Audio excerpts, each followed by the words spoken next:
triggers till it squeeze out the barrel, it'll sneeze. Got my ex, she begging please, but it's got the non-believers quick to flood the Jesus pieces. Still don't wash away the demons. Slick with blood, pissed as fuck, blacking out. Tis the season. Used to look up to my heroes, now I look down as a villain. No, we grew up, fucking screw up. Smarter choices, never clicking, dancing on a knife's edge. Words are cutting deep, can't seem to shut my mind off. So are we recording now, by the way? I don't want to like... Yes. Okay. No, continue. I really... Open these. Facts. I mean, this could be the cold open for all I care. I really like Johnny Depp as the Willy Wonka character. I thought he brought that weirdness. Yeah. Like, because that's what... If you read the books of Willy Wonka, he's a very disturbed man. Yeah. But that's the thing, though, is that that's what I like about the original movie, is that the original, the Willy Wonka is still a clearly very disturbed individual. The difference being is that movie has a very striking series, I cannot let, like, series of moral lessons that are like, don't be greedy, don't be vain. Don't be, fucking all caught up in media. Don't be gluttonous. It's literally like, don't. Here are all the traps that you're going to fall into as you age into an adult. And here's what's going to happen to you. You're going to fall down a hole. You're going to get sucked up a tube. You're going to get turned into a little man on the internet. Turn into a blueberry. Yeah, turn into on God. But none of that. Literally, none of that is given anywhere near as much credence in the Johnny Depp movie. And I have zero. If anything, they probably avoided that at all. My take on this is I actually agree that I like the original movie. The original movie as a film is a better film. Yes. But I've never read the book it's based on, but I watched one time somebody do like an analysis that was comparing the movies and the book all together. And apparently the newer one, not the brand new one, but the Johnny Depp one is actually more accurate to the original book. Yeah. Which is weird. No, I mean, it's still, I also do like Depp as Wonka though. Yeah, I loved him. I loved him as Wonka. Was awesome. The movie was not. It was not the same movie. Yeah. Shame on Amber Heard. Oh God. Just shit on her sheet. Yeah, I mean, like that trial was fun to watch. I watched a lot of it. Shout out. And I want everyone to know, if it wasn't for the fact that Johnny Depp was famous, that trial would not have gone on for that long. No, absolutely not. That was at best a civil suit that should have been done in like a day. After all the information, and like I get it. There's text messages, there was so many factors involved with it though, because like not only was there the like domestic situation between them, but then there was also a bunch of like money that was in question because once she left him, she like pledged a bunch of money to to some charity or some organization that was supposed to like, but she never did it. I forget what the charity did, but yeah, she never actually did it. And it was all money that she won from divorcing him, right? That he paid her. And then she said she was going to use that money to go to this charity or whatever. And then she never did it. Well, probably because she realized after the trial that she's never going to have a career again. Right. It's like, I might actually need this money to survive. The money that is in question was from before the big trial that we know about. That was from their divorce originally. Oh, shit. Okay. And then the question of what happened to that money, why she didn't follow through donating it, came up in the newer court case.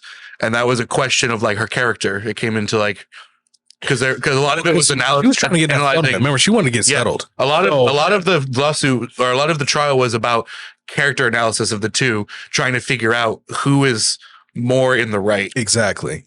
In the situation. Either way, I mean, it was flawed. He was flawed. He was robbed. But I love that Depp is just like so like nonchalant about like a lot of accusations about like drug use and stuff. Well, because at this point, there's so much proof that he was out there doing that shit that it's not even like. But for me, okay, that just to double back, hold some coke. The Timothy. Okay, so real quick though, for everyone watching, the Timothy version of the Charlie and Chocolate Factory, that was supposed to be how Wonka got his startup. Oh, it's like a prequel. So it wasn't like the actual. It's not what people think. It is not him taking. It's not a remake. It's so you know how like in the Johnny Depp version they showed that scene where he went and found the Wonka, found his the Oompa Loompas, and that's what this movie This movie is like taking you back to before like Wonka when he left his dad, the dentist, and he veered off and Do they show this is what that movie Do they is. show the chocolate mansion thing? Melts that no. one? No. You know what I'm That's talking about? only that's only in the Johnny Depp. Okay, which, okay. like I said, either way, that was still more to the book. Mhm. And I mean, and Johnny Depp, he just killed it. And you know what's so funny? It's so weird. He took his kids to see it first. Really? So before it released, he was so worried about about how fans would react to it and how weird he was in it. Cause Johnny Depp is a weird actor. We can agree to that, right? Edward Scissorhands, everything he's probably ever been in his character role has been this awkward, weird, except for Crybaby. Crybaby is an amazing movie. If you've never seen Crybaby with Johnny Depp in it, you are asleep. I've never seen that. I'm asleep, I guess. So Johnny Depp, Crybaby is like, if you've ever watched, Grease, Mhm. Grease, Yes. he sings in it. Though it's a musical. It's Okay. literally him. He's like an Elvis character, and he's Now, like playing guitar. Question: It's what does amazing. his voice sound like? Because It's amazing.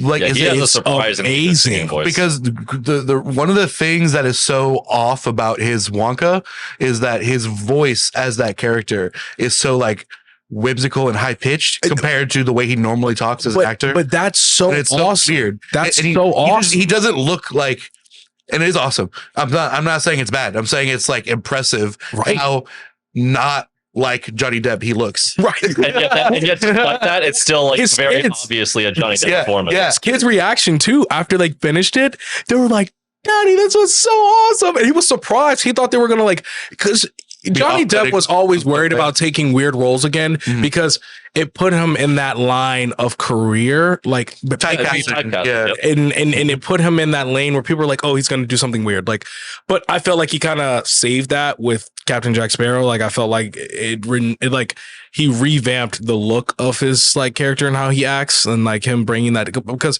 like I said, you go back to all of his older movies and even his voice acting stuff. When he did the voice acting for the movies, it was a weird character. It was never like a normal character. It's always something weird, dark, and What movies does he play more normal characters? I can't even think of any off the top of my head. There, man, he did the one movie with Angelina Jolie where he's he was her spy lover, and he went undercover and disappeared and got surgery done on his face, and he was he was an amazing a master of disguise, and so she thought she found her husband not in him, but that he could lead her to her husband, and the whole time she didn't know that was her husband, and he was and she was like, "My husband, he used to smoke." And she met him again, back in Europe on a train, and he had an e-cigarette, and he was like, "Ah, okay." He played off that it wasn't him, but he knew he was like, "Okay, this is my wife, definitely." Yeah. But she hadn't seen him since he changed his face because he had to disappear because he was doing deep undercover, and So she doesn't even know that he's a spy the whole time, not Oh, to wow. the end. How shitty of a situation would that be in real life? Yo, Imagine. Bro, I'd be playing with her so hard. I mean, saying but things that only he would know. Just being like, he was flirting with her. Yeah, it was funny. It was cool because he was being a gentleman, right? Yeah. But knowing that's his wife, he would still make his passes and his chance at her. But she'd be like, "I'm married," which he loved because he's like, "Okay, convenient. she's still down for me." Right. And finally at the end, he says the name and gives her the code word she would know and stuff. And then she but it's a good film. It's a great film. It's a semi-action, it's kind of like that crime romance a thriller. yeah. So, yeah. Yeah, you know what I mean? It's not Angelina Jolie Tomb Raider, we're not getting, Yeah.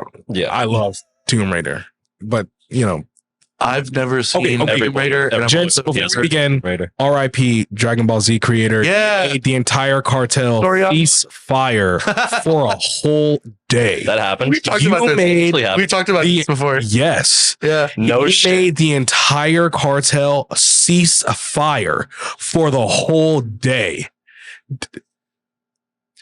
RIP. Whoa. You That's right. Right. I thought that was memes. No, that was real. Bro, because I just saw a meme a few days beforehand that was talking about how the cartel member when I tell him Goku would be so disappointed in you as he's about to shoot me and it's just Well, I've seen before that I think Gage brought this up on the podcast before that there have been times where new episodes came out or a movie came out or whatever, Yo. and cartel activity would drop significantly around that Yes. because of that. Yeah. So and this is one to the point that now, ever since his death, this is the first manga to have an office company be made for that manga. Mm-hmm. It's gonna live on forever. Yeah. It's its own enterprise now. Like, absolutely. The respect that man for that. Like, my man's use anime. You single-handedly like got anime put to the like forefront of like where it is today. And I mean, some can imitate it, some can remake it, redraw it.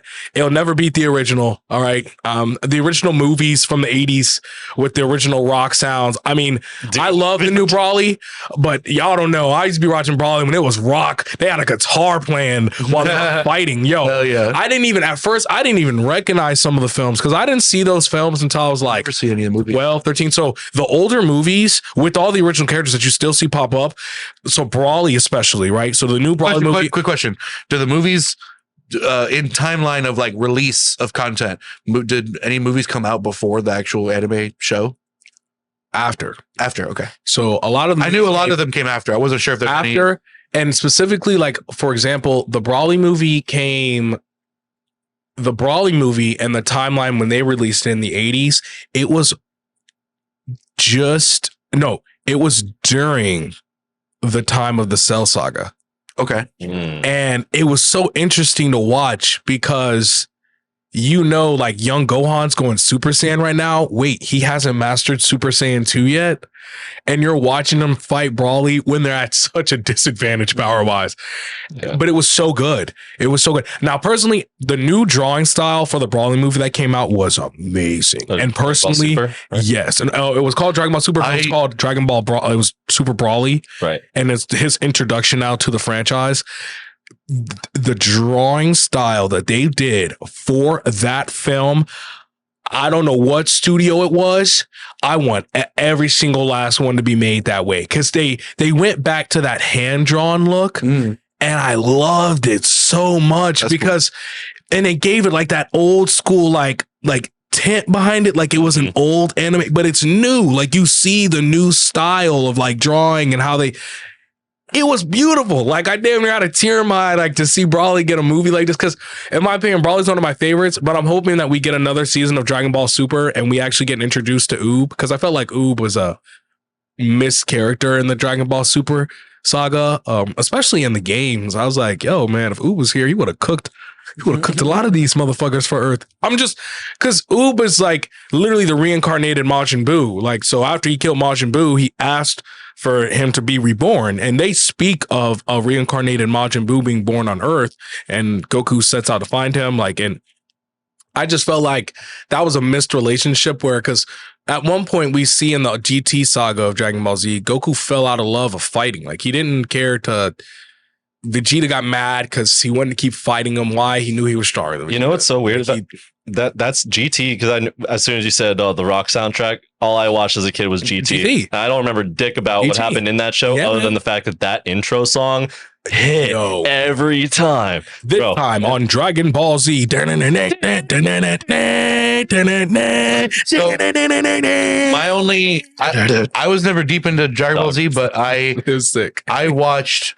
Back when I was in middle school, I watched through Dragon Ball. Okay. And then I watched Dragon Ball Z up through Frieza saga. And then I fell off of it. Okay. I'm going to tell you why that's valid. So that's where Frieza saga is like 300 fucking episodes. Wait, can I cuss on this? Yeah. I don't want to say language. Yeah. Okay. My bad. I just wanted to put the audience out there who we're catering to.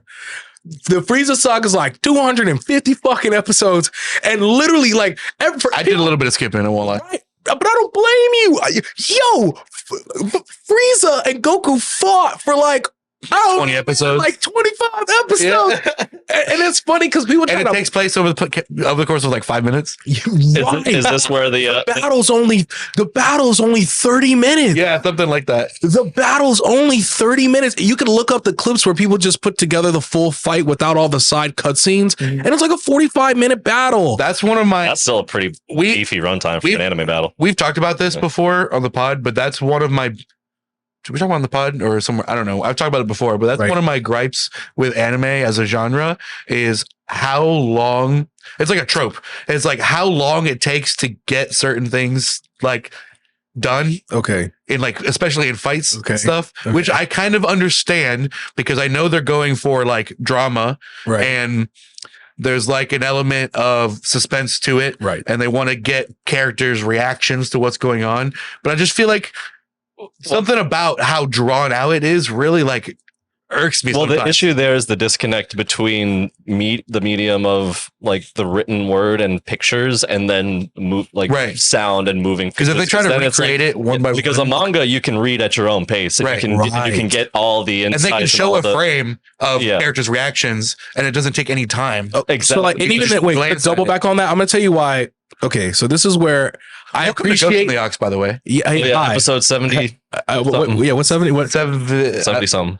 We don't say the numbers. Hi, I'm DJ Nemo. I appreciate being on episode 70 something of the Ghost podcast. Wait, what's the full name of it? It's the Ghost in the Ox. Ghost in the Ox podcast. Okay, I appreciate you guys having me on here. By the way, This is a return. this is For you long-time listeners, Yep. he's been here once before. I'm sad I haven't been back sooner than this, but this is a great like reintroduction to Doesn't like know the being people on or the don't need an introduction. yeah, but so to double back on what you were saying though, it's like the long battle.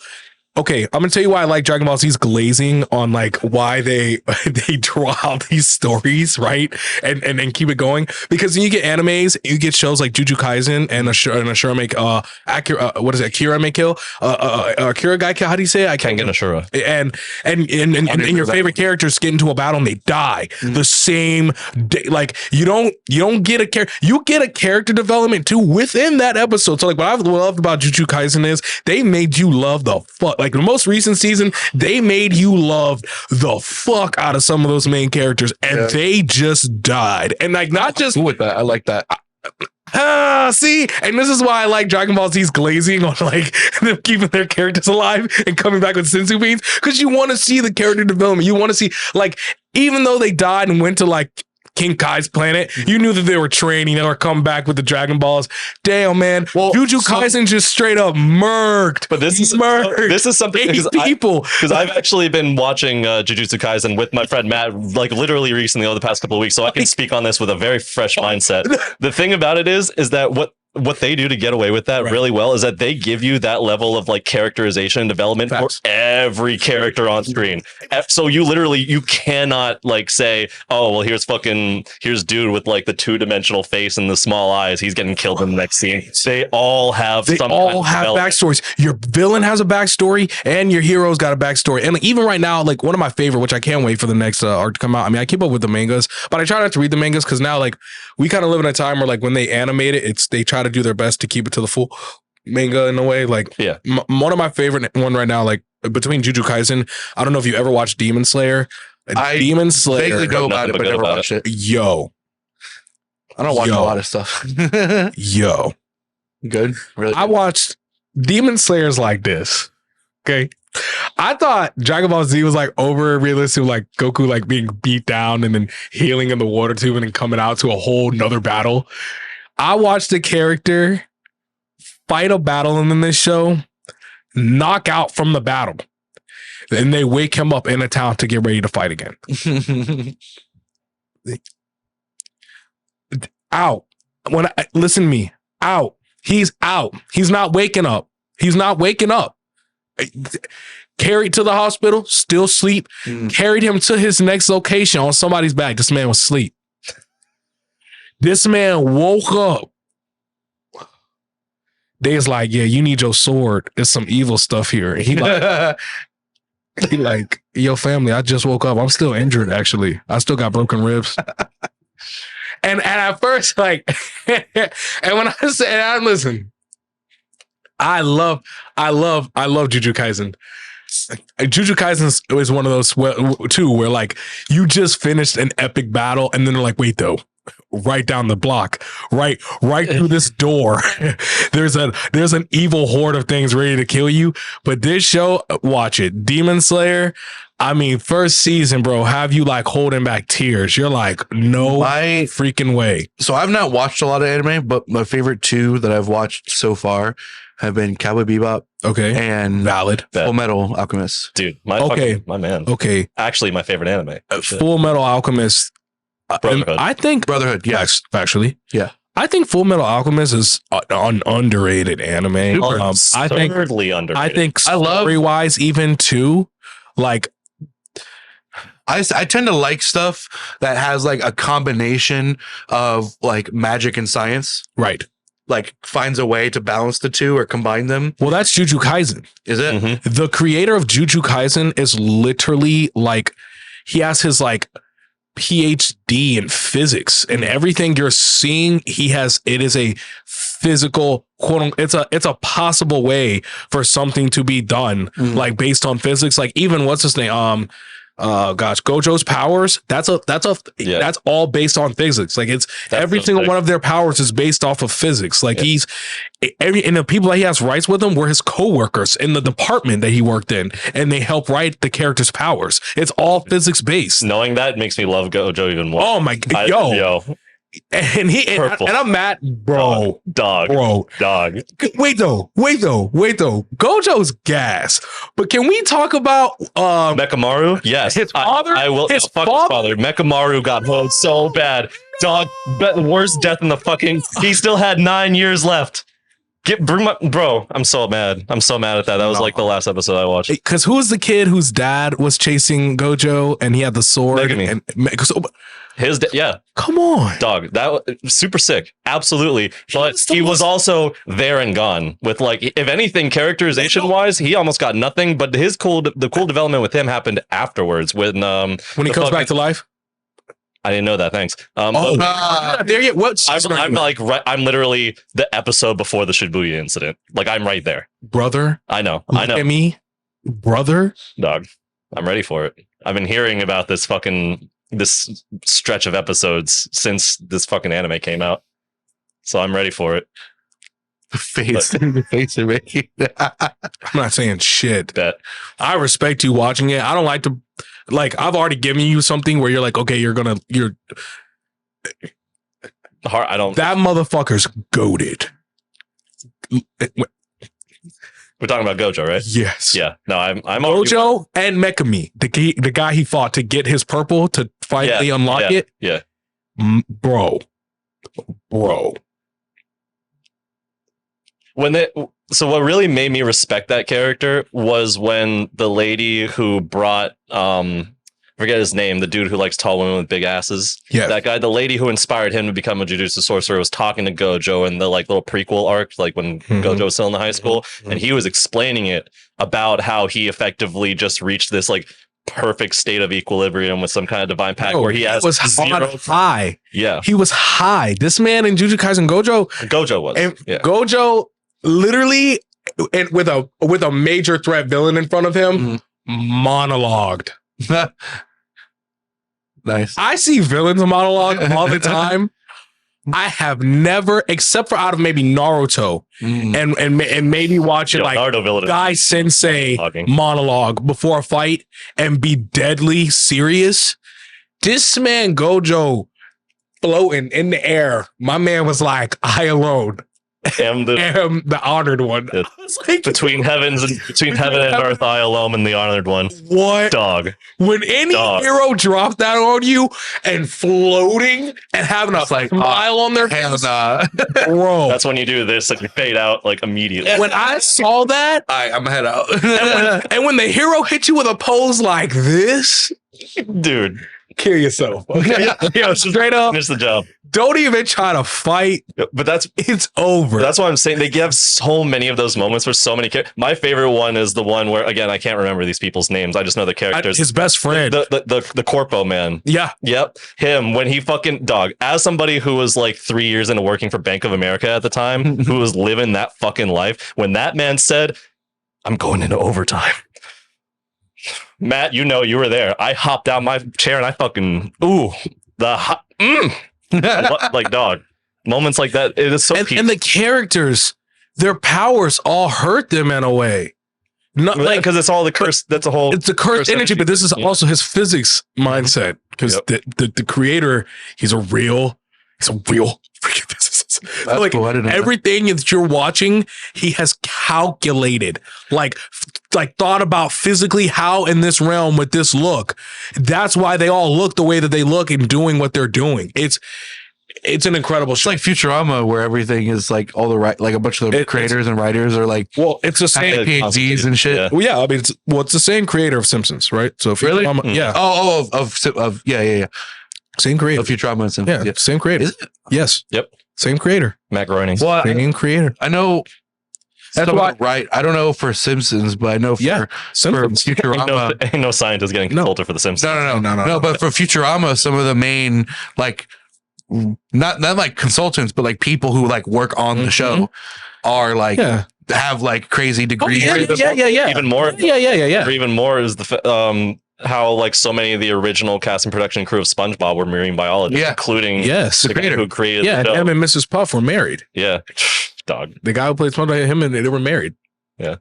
What's his name? Deep Lord. Yeah, Ted man. Kennedy. Deep Lord. Yeah. Yeah. He's the voice of SpongeBob. I don't remember who actually. He also, what's awesome is he voiced SpongeBob and he also voiced the little robot in the Transformers movie. That was He's with a lot of stuff. That was you wouldn't humping expect. Megan Fox's leg. Yeah. That was him, man. That's hilarious. And you want to know what's funny too? Like, so a lot of those guys that do those voice actors for their show, they're all on the same networks too. Like they do the voice acting for Disney shows. They do the voice acting for Cartoon Network Tom shows. Kenny. Yeah, Tom Kenny. Yeah. But they do it. Like, I mean, like it's really crazy too when you think about the voices that have been played. Also, have y'all been seeing the thing going around about the Legend of Korra versus Legend of Aang and Avatar: Last Airbender? Of which I'm a big Avatar: Last Airbender advocate. I think that Avatar: Last Airbender is one of the greatest Easily. child animation shows ever created for children to watch. And for some people, that was like their first anime. And I just think it's not that I hate the Legend of Korra. So here's the thing with the Legend of Korra. I watched. So give context to my knowledge here. I watched a lot of Last Airbender, like as it was coming out. Facts. When I was a kid. Facts. I don't know everything. I haven't gone to revisit it. Okay. So I don't know some of the like some of the things are fuzzy. Okay. But I generally know the story there. Right. But I never got into Korra. Though. Okay, So valid. I don't know anything past Valid. Airbender. Last Airbender. I mean, okay. So the thing with Korra is, so they have a manga, right? Aside from the TV show that they made. Do they? I don't know. And yeah, they have a whole running, dude. There's so many stories on the Avatar. Still going? Wow. Yeah. Oh, damn. Yeah, they're actually thinking about bringing another Avatar after Korra. Oh, okay. So, okay. Another Wait, before I begin, was there anything like that y'all wanted to ask me or we wanted to talk about before I just go on another? Yeah, but we'll get to it. All right. So I'll end it with this and then we can start with what y'all. I mean, just, This is organic conversation, dog. all right, word. So so you had Avatar: Last Airbender with Aang, Yeah. and then they created the Legend of Korra later down the years after Aang. So the thing with Legend of Korra is, and like I didn't know this, it was like the creators were given a budget for one season. So the first season is written as if it's the last. That makes Self-contained. so much sense because my immediate ick with the Legend of Korra is how they just like, yeah, she was just born like this, as opposed to Aang, who had to go, who you saw his power creep for almost the entire show, beginning to end, and then Korra's is like the first 20 minutes of the first episode. She was controlling all the elements out the Korra is supposed to be Aang's complete opposite, right? Mm-hmm. Because so like Aang is peak Avatar. Hear me out. And I don't all the haters out there that love Korra, yeah, fuck you. Aang is the best Avatar. The universe waited for Aang. It withheld him for 100 years because they needed him. Okay. Valid. He is him. He is him. There is no debate. Yeah. He is him. My boy got his tattoos as a master at 12. He is him. He is him. He is it. Like whatever he's that person. Like there's no debate. He's that guy. If you want to put them up against element, he's cooking Corey. Cooking. He's cooking. My man took out Ozai at 13, bro. Go fuck yourself. Yeah, no, that's Respectfully, go fuck yourself. My man saved the world at 13, bro. Korra was out here damaging shit. Like, damn, I'm gonna say this. I've been wanting to say this for a grip. Korra was a bad Avatar, man. Like, she was getting cooked. Her team was getting cooked. Bruh, she got cooked by Old Toph. It ain't even a debate. Like, it was bad. What's the time like can't even difference promise for that. between Toph always been a Between- This is now, we are now in Korra at the point in time when they introduce you to her. We're probably Aang died at like 45 and Okay. we see Korra get to like 27. So we're about 65 years. Okay. We're like her age is the time away from Aang. So we're like 27 years away from the Avatar, but all the characters are old. Like Katara's old. So Zuko's some of old. those characters in the original series are in Korra Yes. as adults. Mhm. Yes, because like, you know, a lot of them look older. I think Aang died young just because his avatar state and how long he lived for and was forced to live for. I think it reached its course. I think Aang had achieved everything he just about wanted to achieve. He hadn't yet, but he was getting there. And I think his body and his mind, it knew, like, it was like, he gave out. Like, it was done because he died early. Like he probably got sick and no amount of healing. Do they not They describe don't it go like into too much detail, but I think he got sick. You know, and then he died because they show him when you see him. Imagine being frozen for 100 years and then becoming a avatar master of the elements just to die from the flu Yeah, I mean that's or whatever sickness he got. I mean, Imagine, bro. yeah, I'm with you. But to be fair, though, I mean he did give birth to the first new airbenders of the world, so they were under like heavy witness protection, and then like eventually, you know, I don't. If are you never gonna watch it? You're not gonna watch it. I mean, Korra probably. I've watched all the original, but I've only watched the first like 10 episodes of Korra. So I mean, like I said, Probably not going to. you know, it's not, and it's not the writer's fault. They were given a budget saying that it was going to be one and done, and then people liked it. So was it intended as like a epilogue kind of thing? Yes, Okay. that's how it's written. That's why you don't like it, because it wasn't fast written, but it was written somewhat poorly. It didn't have as much time to breathe as the original. Right. We were Yeah. given like we were given air, water, earth, fire with Aang. We got 4 different books. Come on. Meanwhile, Korra's like, hey, here's a full like exposition dump on the politics of the entire world in like the first 2 episodes. Exactly. Exactly. Okay. Exactly. Yeah, like Exactly. but hey, you know, and it's like no shit. Yeah. It's literally the city of New York. Like, seriously. The layout for the new city that she's in and goes to, it's New York. They got Like, whole Times Square and shit. yeah, it looks like it's a modernized. It's the 1920s. That's what you're in the Avatar. That's very weird. So after Aang Yeah, did all the war, he met the guy that did all the technology advancement.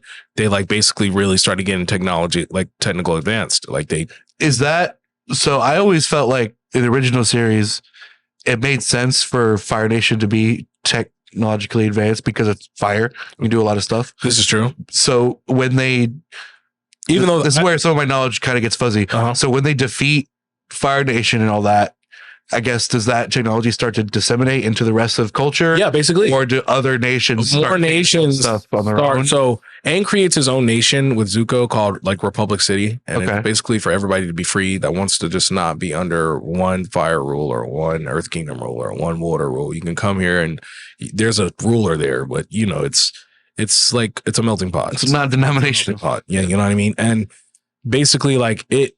I don't know. America. Even though the world kingdom you have to worry about now is the Earth Kingdom because like Toph created metal bending. Like the most dangerous kingdom out, in my opinion, is the Earth Kingdom because they can metal bend. Like Well, what about the water kingdom's blood bending? that's not everybody knows that. It died with Katara. She didn't teach Did it? anybody. Yeah. Oh, And unless okay. you were taught it, But isn't there a possibility of somebody rediscovering it one day? no, because the sacred library got buried. The spirit library that was once on the plane that Aang went to in one of the episodes, it got buried. So they can't even find knowledge like that anymore.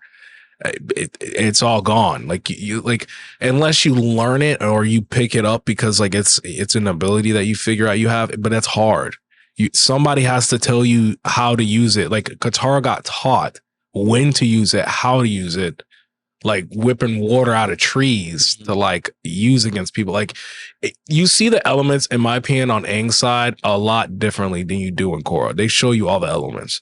And then in Korra, you kind of pick up the elements, like they show lava bending and stuff like that. And like people being able to do those elements. And it's not funny. It's hold on. something that an Is earthbender lava can do. I was about to say, is lava I was about to say, is lava earth or fire? Because Interesting. Earth. what if it was both? What if both could do it? Okay. That'd be cool. See, but it's earthbending. It is There's earth. more- It's just the Earth is just very hot, Very but it's hot, still not but fire. it's not fire. Yeah. You get what I'm saying? Yeah, yeah. So like they'd show like the earthbenders cooling the lava too, and like and turning it to rock, what it originally was, and then they show him turning the molecules into melted lava, which I think that's hard as dope. Which is why I think the Earth Kingdom is the most dangerous kingdom out of like all the elements. I mean, they were like the largest, like most established civilization. Now, Air is bad too, because Gyatso, before Gyatso died in Avatar: Last Airbender, Aang's master, he sucked 100 soldiers' airs out of their bodies all at once. Mind you, these firebenders had the Soz in common. They were like basically spinning out lava out their hands, and he's out here like so much dangerous shit you could do with bending. Airbending. With bending in general. Airbending especially though. Waterbending gets me like if I had to really them. they're all pretty dangerous. I'd be worried about a lava bender for sure. Like an airbender definitely taking the oxygen out your body. Yeah. Man, like a waterbender, unless they can bloodbend, but bloodbending, that's harder. You have to have a full moon. You have to like actually have the real time to do it. Lightning with fire. That's tough, and that's hard too. That's people. So like I felt bad. My one character I felt like I snubbed was Azula because Azula was low key a prodigy. She was a prodigy. That was Zuko's sister, right? Yes. Yeah. She was a prodigy. That's why her fire was blue, because her fire was stronger than Zuko's. She was a prodigy. If she had just been taught the right way, oh man, that would have been one of the most cutthroat heroes you'd ever see in Avatar. What? And her whole team, May and Dai Li? Fuck. Go hit you with them pressure points. My man's. You know, one of the things I really like about Last Airbender that I feel like a lot of more stories should explore is a villain turning good.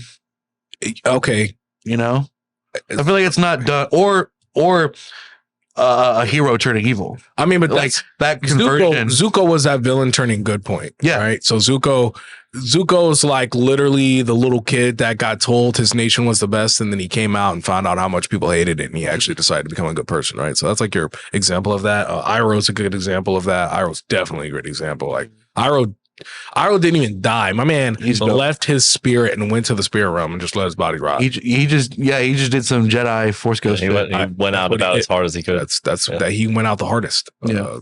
Like he pops up in Korra. Does he? Really? Yes. It's an interesting watch, but then you watch it and you get mad because you know what Aang went through.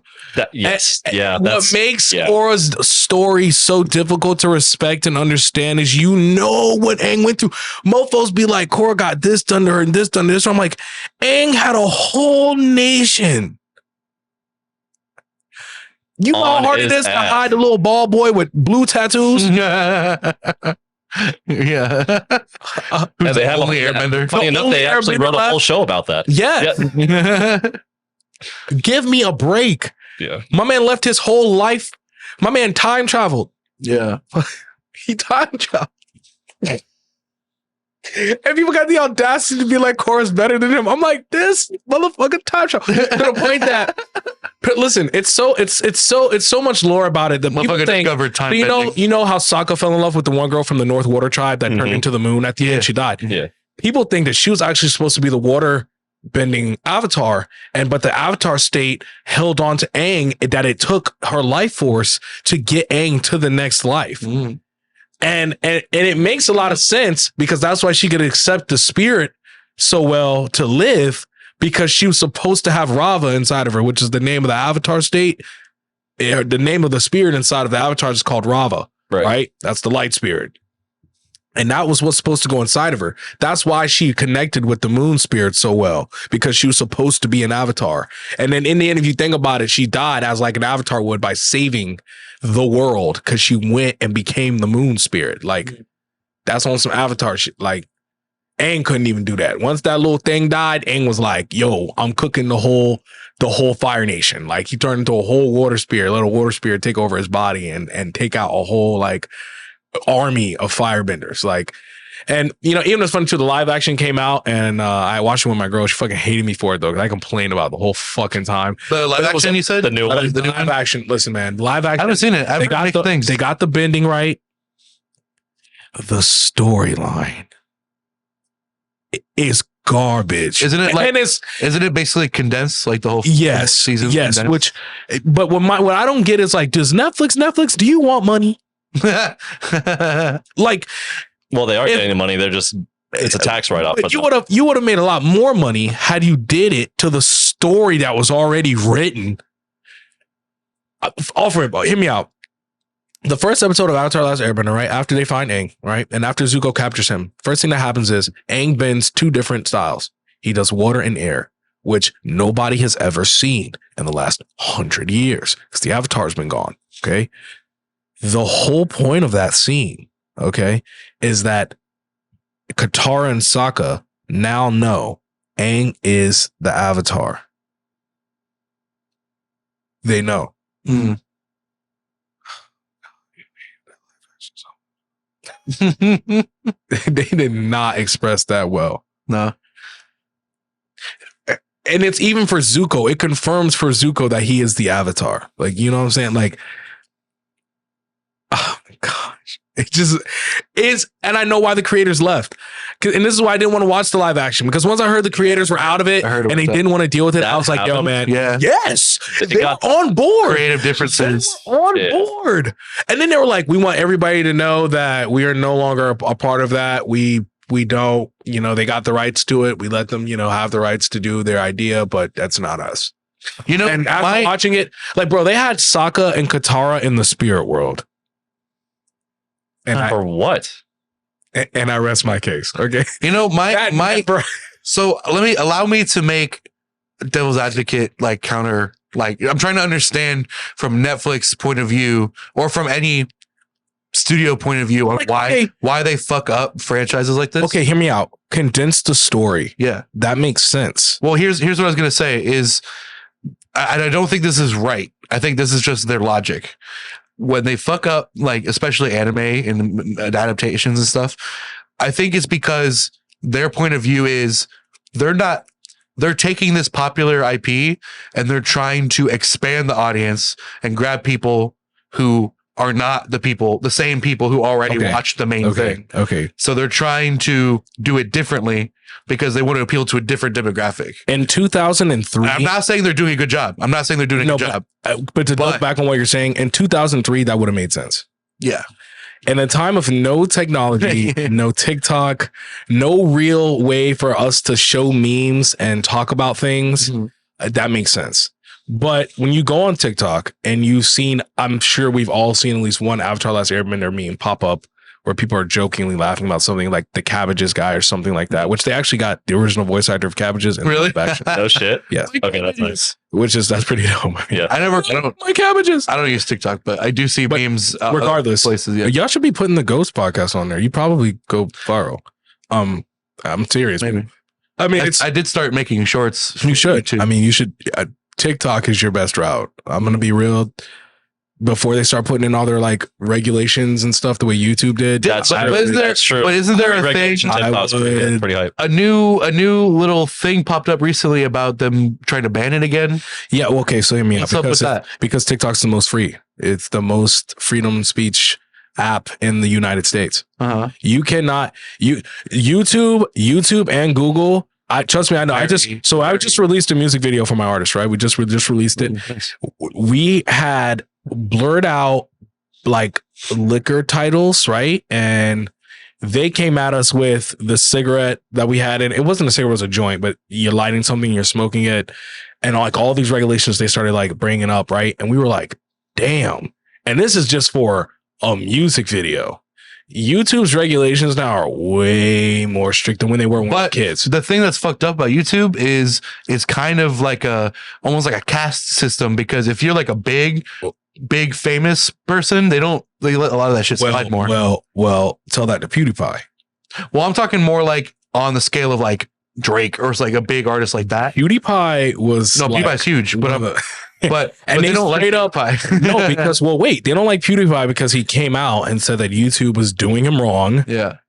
And then they were like, okay, well now we're not gonna let you get these like viewers and stuff, and like they limited his outreach that he was getting. Well, there was context to that, which is that one like gag that he did where he was like in a soldier uniform listening to like Hitler give a speech, and then that is what kicked off the adpocalypse, which like and wiped so many careers. And when he paid on Fiverr with those Indian kids, to hold up the sign that says "Death to Jews."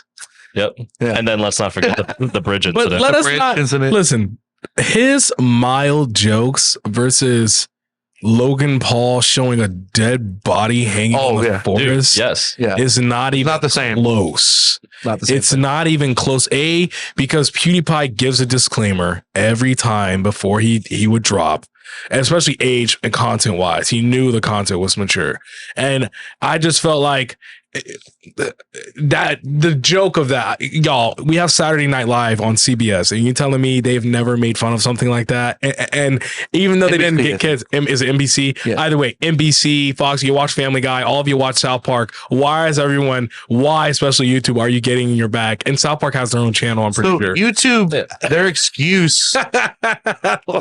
their excuse. And again, I don't agree with this necessarily, right? But I sort of 1% understand. Right. Their excuse is that they need to appeal to a wide audience and to maintain advertising, whereas networks have certain like kind of traditions and rules in place with advertisers and big companies and all that stuff.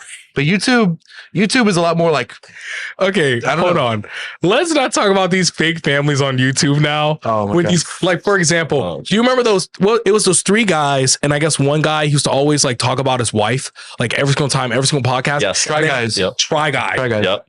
Perfect example. And it turns out he was cheating on her. How fake these YouTube and it's crazy. This man used to be the biggest wife advocate. My wife's amazing. I love my wife. I love everything she does. She's the bestest person in the whole world. Oh no, not me. My wife. Not me, my wife. Not me, my wife. Not me, my wife. Yeah. And he turned into that guy. And I remember, and it was kind of funny because I think at one point, like me and my girl were talking about it, she was like, he loves his wife, all this stuff. And then it was like perfect karma. Yeah. Because, and because I was trying to explain why, like, I don't like putting relationship stuff on social media because I think social media is not for that. That was not what social media was made for. It was not for you to put your personal family, love life information out there. That's not what social media. That's why I hate those like family vlog channels. Right.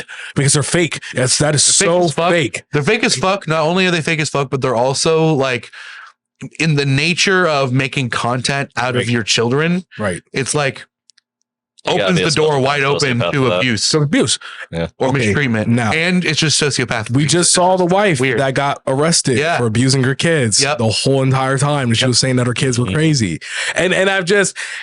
And it's dumb of her to do that because they have all of your video footage of you freaking out when your kids didn't do anything wrong and your kids double backing, your husband double backing on the story. Do you remember Daddy of 5? I was just about to. Yep.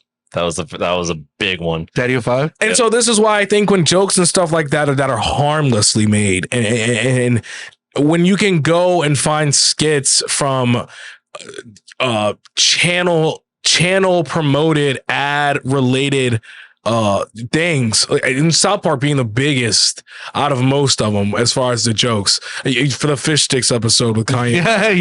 And well, this goes back to what I was kind of saying is I feel like networks, they feel more, to a certain degree, feel more safe in that they have like a locked in audience and revenue and money flow. Nothing that PewDiePie, when it comes to those things, nothing that PewDiePie could even comprehend would reach the same level of edge as fucking Muhammad flopping onto the screen in that one episode of South Park. That's what I'm saying. There's no like YouTube. That's what I'm saying. YouTube, I think. Let alone the Jewish episode or the Jersey Shore, the Italian episode with all having red hair and freckles. I think if you give compare, me a break. But if you compare, and I agree with you guys. I'm not trying to. I know. I'm just saying though, like defend what they're doing. I'm not trying to defend YouTube necessarily, but I think when you compare like how long TV networks and stuff have been in operation doing this type of thing, decades and decades, compared to internet media, it's still super new in the grand scheme of things. So like there's people that are involved that like still don't quite get it. I see what you're saying, but then I just double backed out with Comedy Central. Well, because like I'm talking about like the higher up. But even Comedy Central's gotten like pretty significant. Mad TV was crazy. Mad TV was wild. Spike TV was crazy. Spike TV was crazy. Remember Even anything on anything on E is pretty much insane. Yeah. You know, the Kardashians are a perfect example. E is pretty Why do much these like people the have version of Spike TV? Yeah, facts. Why do those Kardashians have a TV show? No, they don't need one. I was just watching a YouTuber that they're on Hulu now. This is a YouTuber I want to Disney supporting that? You know, Disney owns everything. Yeah, Disney owns. We gonna be owned by the mouse. No, I feel like Disney is. Hey, Walt Disney was a Nazi, bro. That's not heck brand new. He was. He was. I think he was. He was a Nazi sympathizer. Yes, he was a Nazi sympathizer. But that's also like the Adidas creator. I'm pretty sure the Adidas creator was definitely Adolf Hitler, bro. If you look up, hey, listen, hear me out, y'all. Go look up the old picture of the original Adidas CEO and put a mustache on him. That little pencil mustache. I could be wrong, but wasn't his name actually Adolf? Yes, it was, and everyone in the thing was German. Hold on, Adolf Adidas. Yeah, it was named after him. Yeah, not to mention the fact that people are still out here repping Hugo Boss, like it ain't shit, like that, and Mercedes for that matter, BMW, any of those German motor companies, literally all of them. And that is why Kanye West, I can say anti-Semitic things, and Adidas still won't drop me. Yeah. They dropped him for 1 week. They lost $1 billion and hired him right back. And then tried selling his shoes without his permission again. All I'm saying. I when it comes to Kanye West, big shout out. Shout out Kanye West. My man walked on stage and said, "Scoopa dee whoop," and made billions. I love when that came out, bro. Oh whoop dee scoop. His daughter, his kid wrote that. I didn't know that. I just love that. Like, because he asked his kid what they heard in the beat when he made the beat, and then that's what that came out of his mouth. Yes. That's awesome. I don't know, like YouTube and like internet, it's so weird to me that we're still in this weird rut of like having to walk on eggshells about what you can put on YouTube. Agreed. Like I don't really get it. Agreed. Because it kind of made sense early on when they didn't know what the impact was and where the money would come from. But nowadays, like we've been doing it long enough. You know, there's been enough content. There's been enough like eras of content and enough creators and stuff to like kind of show like you don't have to be squeaky clean. There is money in this. I doubled down on that with the Peppa Pig incident where the Momo challenge was going around. Oh, Momo literally chimed in, and I think it got viewed 300 million views. Like this video, I was literally on the way here, literally watching a video where that was mentioned. Okay, so there was a Peppa Pig challenge, and it was for kids, but basically the Peppa Pig was being sent to like little children, like because little kids have phones now. Like, you know, technology isn't what like, and this is where I also feel bad for kids in this generation now. Like it's funny. Like I'm older. I'm 27. All right, y'all. I'm saying I'm old, but in the technology sense of life, I'm old. Right. We grew up with when we had the radio on the mobile radio thing. You had your radio pod. Then we went from a radio pod to your MP3. Then you had your CD deck, your 2 CD deck player that you had at one point. You're like 5, 6, and then all of a sudden we had an iPhone or iPod when we were like 11. We had the iPod Nano come out. Right. So this generation, like I see a kindergartner with an iPhone 15. I'm like, what the F? And then parents out here like, I put the child lock on it. And I'm like, you dumb. You think that's going to stop him? No, not. That's not. Stop him. All the kid's going to do is go to his friend. His friend's going to restart the whole phone. And then he's got a brand new iPhone where he'll put his information and make it look like nothing even changed. And you know, now you got kids though that may have parents that are a little more conservative, want them doing good things, and so they're probably good kids. And you have kids that they're already matured, right? That there's always those kids that are a little bit further ahead mentally on how they think about things. And I get other kids that they know, oh, we could get them with this. And then they had this Momo challenge go around, and you had a poor 7-year-old girl out here killing herself or thinking that she needs to kill herself, or the Momo woman's gonna get her. Hold on, what the fuck is this? Yeah, y'all haven't. So because Momo's been around for this thing's been around for a minute. Okay, what you said, right? Peppa Pig got hacked. Before that, it was Slender. The Peppa Pig got hacked. Like the channel? It wasn't necessarily say it was a channel. It was just people made a channel look like Peppa Pig, and you would click on it. Yeah. Yep. Okay, yeah, that's been around forever. Okay, now imagine kids are. Yes. Now imagine somebody hacked the Peppa Pig. I think it was either somebody hacked the Peppa Pig channel itself, and then they put in the Momo thing, and it started having kids do bad things to themselves. Yeah.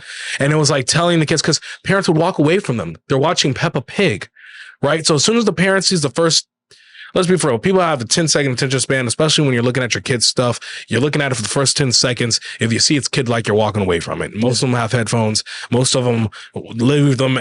And so what was happening was this thing would pop up, just terrify a child, and then that child would go, they were getting scissors and like stabbing themselves. It was sad. It was horrific. Kids were dying. Like Peppa Pig had to shut down their website and like to figure out what the hacking came from. Yeah, but it was bad. It was a big thing too. What's wild is it was a big thing. And this goes back to where people have misplaced blame, because people will blame YouTube right for that when it has really not really that wasn't YouTube. It got hacked. It's the hacker who does it, and also the parents' lack of full attention on that. Hold on, because there's a little bit of devil's advocate to be played there, because like you said, I'm like pretty much the same age. I'm like maybe a year something like older than you, but like I've been around the internet, and I had like completely unfettered, like unrestricted access to the internet since I was 9. Right. Same. Right. Pretty much same. I've seen a lot of shit for sure, and like the 2 girls, 1 cup. Starbucks training video, dog, 1 man, 1 jar. You know what I'm saying? Don't even know. Cartel and ISIS beheading. Yo, bro, on Facebook. On Facebook. Do you remember that? That's still happening. That's still, if you're tapping the right algorithm, that shit's there all the time. And I got worried at first. I was like, why am I seeing people get cut the fuck off? What the fuck's going on? Pre-2014 live leak, forget about it. Anyway, yeah. But yeah, so like the big difference there though was that like back in the internet 1.0, you had content that was produced by like teenagers to adults, but it was produced for their audiences. And so the thing is, like, as a kid, when you're exposed to that isn't made with malicious intent towards children. The stuff that's out there now is literally predicated on pediatric psychology, like known child psychology, in order to manipulate kids into certain patterns of behavior that they directly profit from. Yes. And here's another difference between internet media and like traditional media, is that with internet media, there's way less checks and balances on what ends up to air. Agreed. Because you could be independent. You could just edit something, throw it together, put it on YouTube.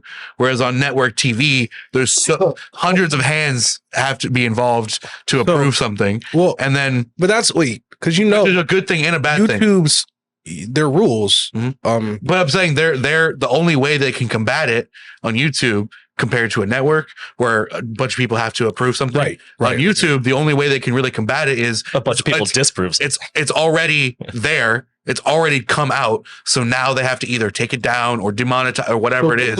And it seems like a punishment. And sometimes it is, but it seems like a punishment because of the way they implement it. But it's when it comes to like the Momo challenge type bullshit, or like Elsa Gate, Spider-Man and Elsa type shit. Also still happening, by the way. Also still happening. Snip. In those cases, it's not really a punishment, but more just like a way to safeguard. I did like that trailer that was made of the guy that was playing Spider-Man on YouTube. It was like a swinging just a fan made company. They wanted to like do the, when we were kids, we had that cartoon Spider-Man that came out. That was like Spider-Man. Yes. Yeah, which is amazing. I love that. There's so many series. Which one? The 60s? Is it the 80s? I think because it 80s and The 60s one. When you had your Spider-Man, your Transformers, your The 60s one. and the intro was Spider-Man, and like he's like on top of the wall, and then like shows him crawling. Yeah, okay, you know what I'm talking about. So this group, they wanted to remake like that outfit and that like webbing style, and it was amazing. But then there was some backlash with one of the actors. But anyways, I just wanted to. You should check it out. It's really cool. Okay. Because we're talking about Spider-Man, and I was thinking about Spider-Man.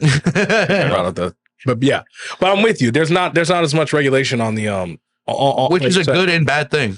Right. Well, but but Google has the thing now where they have people watch your thing that you release on your page. Like that's also like we released a music video, and then our guy from Google contacted us like that right after we did it. He was the first viewer. It doesn't go on views because he's watching it from like their office where they look at it, and he was like, hey, look, man, you need to put like mature content because this reason, and that's why everyone's mad about the Logan Paul situation, because the dead body was in it, but somebody has to watch his full thing. I'm not sure how much of this I can legally say, so I'll be careful, but I briefly worked for a company that was doing that. Okay. That literally their job was moderation of content. And I won't say the websites just to be safe, but that was exactly how it works. It's a little complicated because there's like an AI filter first that goes through stuff. So like when you upload a video, YouTube has AI that analyzes everything, every frame of that video for naked titties, the video, naked titties, or cuss words, or gore, or child exploitation stuff. And so, if the AI doesn't catch it, then it goes out into the world, and it has to be reported by people, and then it goes to actual people to see it.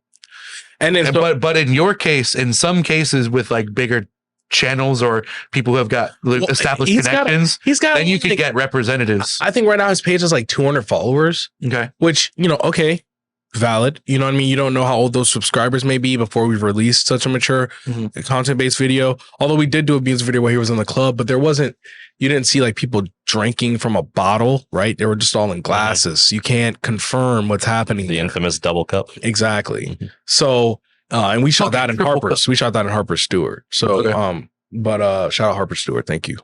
Rest in peace. Rest in peace. It's not there anymore. Really? Oh no, they're still in the same plaza. Oh, they just moved? Yeah. And they don't do smoking inside anymore. Oh. It's nice. I DJ in there next week, actually. Okay, word. Yeah. Never mind. PIR. Yeah. If you want to come out to an event and have a little fun pre-St. Patty's Day celebration next Friday, be out there 9 to 1:30 a.m. Yeah, that's funny because I remember seeing that Harper's and that like A-frame that they were in literally my entire life because I grew up in Stewart. And then when that left, I was like, oh, well, Harper's gone. Damn. Rip. I kind of miss Distillery, man. But by the way, I want to bring something back real quick to talk about. It still kind of tails into what we were just talking about with like censorship and all that. You're saying how TikTok is still the Wild West of the internet because of how restricted and it's free speech and all of that. So I actually have a very interesting perspective on this because I'm currently being onboarded as operations manager for a large scale TikTok shop.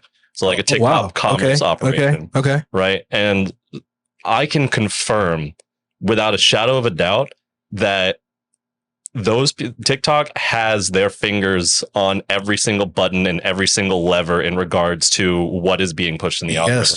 Our shop, if you run any kind of shop, right, or any kind of live stream in particular, it's particularly strict about live streaming, which understandable, like it has to be.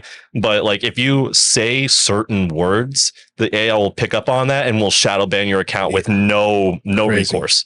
There are AI, we got review bombed by the automated system that hit us with 5 1-star reviews for misleading product information that have been had a shadow ban for months.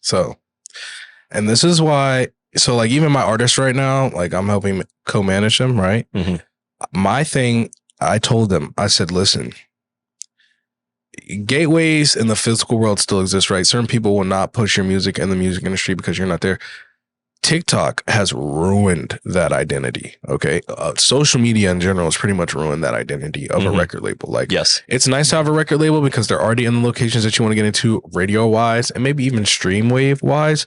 But to be very honest, truthful, if you're not making the content now yourself, right? If you're not being the purest entity and how you're doing your podcast videos or music videos, and if it's not you first hands on it, bro, I'm telling you, it's not gonna get pushed the way you think now. Like, I have friends, right? I just had a band, you know, they just told me, you know, my buddy, he's like, you know, we just signed. He's like, you know, the deal's kind of shitty. It's 50-50. I'm like, I mean, you're lucky you got it 50-50. You know, they're doing it. You got artists like Post Malone didn't own a single thing. And like, even everyone's like, why is he always on tour? Why does he like not like really go out anymore? Cause no, he's touring to make the money that the labels made all the money off of because he doesn't own the rights to his music like that. So like he did a deal where he would owe the label like 3 albums. And unfortunately, they got Stoney, which, oh man, you know what's funny is they didn't even want him to release those tracks. No, that Post Malone Stoney album wasn't even supposed to exist. Really? No shit. They had him doing a whole different wave. He wasn't even on that yet. What is it with? He made White Iverson was the first one he made for that project. Okay. And he showed it to them and they was like, nah. He put that shit out himself. He dropped all that shit himself. What? And the only thing unfortunate about it is he made that and they didn't accept it. But because it did well and under his contract and he called it an album, they own that motherfucker. What is the whole like trend of labels and stuff like super taking advantage of and exploiting like artists? Okay. I think at this point it's a death row situation. Well, my question is it because not Death Row Records, but at Death Row, like they see the end in sight and they're just trying to I'm thinking, is it get theirs? Well, I feel like it's been happening for like ever, but is it because they're big establishment and they can, or is there like another reason that they feel justified? So there's a book, right? I think it's called like the 50 Laws of Power or like 48 Laws of Power. Thank you. See, that's why I said 50 because I knew it was with the 48 Laws of Power. And it kind of gives you like a big example. That's like why. I mean, the 48 Laws of Power, it does not lie to you. It talks to you about what happens when people start to get it. Even you're a small common person, like even now, right? What I think is funny is a lot of people that want to be rappers and stuff like that. That's cool. I think sometimes though, like some rappers, it's because they know they go on stages and they've gone places and stuff like that. They go through a power struggle. Like now they think they on top. They think they made it because they did a few things, and you know that's fine. I mean, like every accomplishment should be looked at as a win. But like you still waking up. You still got to get up tomorrow morning and work that 9 to 5, right? So like evidently, I mean, you rapping, you doing something, but like, have you got there yet? Like for example, we got Bossman from Salerno and Stewart. Like he just blew up. Like he out here being talked about a lot right now. Like that man grinded. He got to that point. Like and when I say he grinded, I mean in the sense of like he finally popped, he did his thing, he kept 10 toes down, he worked, like he went on his tours, he really blew up, he really got a following, like he did it. Like, and I don't think when I say 10 toes down, if you go to that man's social media on any of his media pages, he's got stuff out there. He's got a lot of clips, stuff of him, and this is where I say you have to be the entity now, right? Because to double back, like you being in charge teaches you a different mindset, right? The mindset that a lot of them already have in higher places. And for all the legal things coming out about them places, that's because, well, they know they have the upper hand, right? Everybody likes to have the upper hand. So, man, and it's sad what's going on right now in the music field because I mean, me and Yoba were just talking about it between the music and the production industry and the movie industry and the television industry, and you hear how much paid some people got. It's unfortunate. Now, like one thing I will double back on is like a lot of actors. I don't know if you ever heard of Ice Cube Friday, right? Ice Cube movie? Friday. Yeah, okay. Of course. So Ice Cube's actors were like literally like they came out and they were like, yeah, Cube didn't pay us. And I heard about pushed. I heard about being pushed, but I want everybody to understand something. Everybody because of Cat Williams. Okay, but I want everybody to understand something. That Cat Williams, right. Yeah. Hey, what? That was a self-funded project. Yeah. He got the film, he got the production crew, all on his tab. The actors, and for some of the actors, bro, where you were going to perform at the little comedy club, Def Comedy Jam, they weren't giving you a check like this for one day. Complaining about not getting paid. Meanwhile, it like skyrocketed their career. Right. You didn't get paid. But that one day of work, everybody, that was one day of work. Okay. He paid you $4 grand, $5 grand, $3 grand here, $5 grand here. Go look at how long you're in the movie for. How much did you want for that? Yeah. The time you took out of it for the day. None of you were there yet. To get $5 grand for 8 to 10 hours of your time. Okay. That sounds like a come up to me. In the 90s? Yeah. In the 90s?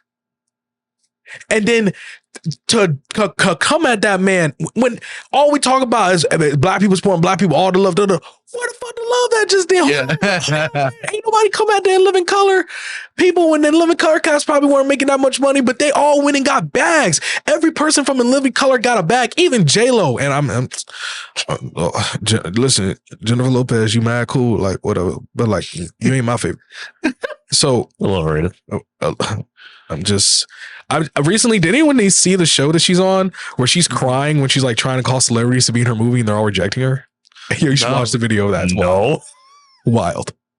I told her straight up, I said personally, I wouldn't even put that out there. That's just sad. Yeah. It's sad. It's not everything belongs on social media. That's what I'm saying. Yeah. Not everything belongs on What do you social think? media. What do you think? What's your take on? I'm sure you saw that Club Shay Shay thing with Cat Williams, right? Oh my, bro. Can we talk about that? What's your take? Did anybody say he lied? Some people did. Some people he called out. They said he lied. I want you to look back. I want you to wait. Well, there's people who were. The word I see bandied about a lot is exaggerated. Right. So, but nobody said he lied. True. Oh, everybody's saying he's bullshitting about the 3,000 books. Right. Yeah, but that's but nobody said that he lied. Yeah. He clarified that on Joe Rogan. If somebody, that's so funny. And I'm so happy he was on Joe Rogan finally. Great episode. He did kind of check. Bro, that episode was crazy. He did kind of check Joe Rogan when he asked him that one question. Though he was like, "Sir, why would you ask me that question? That's a racist Look at question." the Newports. Oh yes. He said, "Sir, I want you to know." Yep. He said, "Don't you ever ask that question to anybody else?" And Joe Rogan was so cool about it though. He was like, he was cool that whole episode, dude. I was surprised. It was kind of funny because everyone's watching Cat Williams go on Joe Rogan and they're treating it as if like Joe Rogan's never had a black person on his cast. And I'm like, right, y'all don't watch Joe Rogan. Real. and I'm sure Joe Rogan was laughing at the fact that people were gonna view into this thinking that he's never sat in with a black person before, but just because Cat Williams is just so real, right, and how he speaks about things in his life, you know, the offense people like. And now the Club Shay Shay incident, right? The incident. I just found that incident. I'm gonna be real with you. That episode was groundbreaking for me. Thank you, dude. It was so big. If you want to know what good publicity looks like, Yep. Masterclass. If you want to know what having class, running your business, doing your thing looks like, ladies and gentlemen, Cat Williams. Yeah, if you're trying to do anything in the world right now and your eyes aren't on Cat Williams and Kanye West, you're fucking up. A little bit. Those two literally came out the gate of 2014 and disrupted everything. Did you see his Super Bowl commercial? Yeah. Who? Which one? Yo, I went on to that website. Yo, he's selling his clothes for $8. $20. Everything's $20. $20. Yes. I didn't see this commercial. Yes, for the culture. I want everyone to know something about Kanye West. I didn't see this commercial. Kanye West loves you, okay? And I mean you like everybody. Like, I know what you see them crazy moments on everything, but like, if you really look at what this man does with his money, bro, he is that person, bro. Listen, he's selling clothes at the most affordable rate because he understands what it was like to not wear something fashionable under somebody's name that you could not afford. You couldn't buy them damn Jordans when you was 8 or 9 or 10. And you walking somebody come to school in some brand new $184 pair of shoes, bro.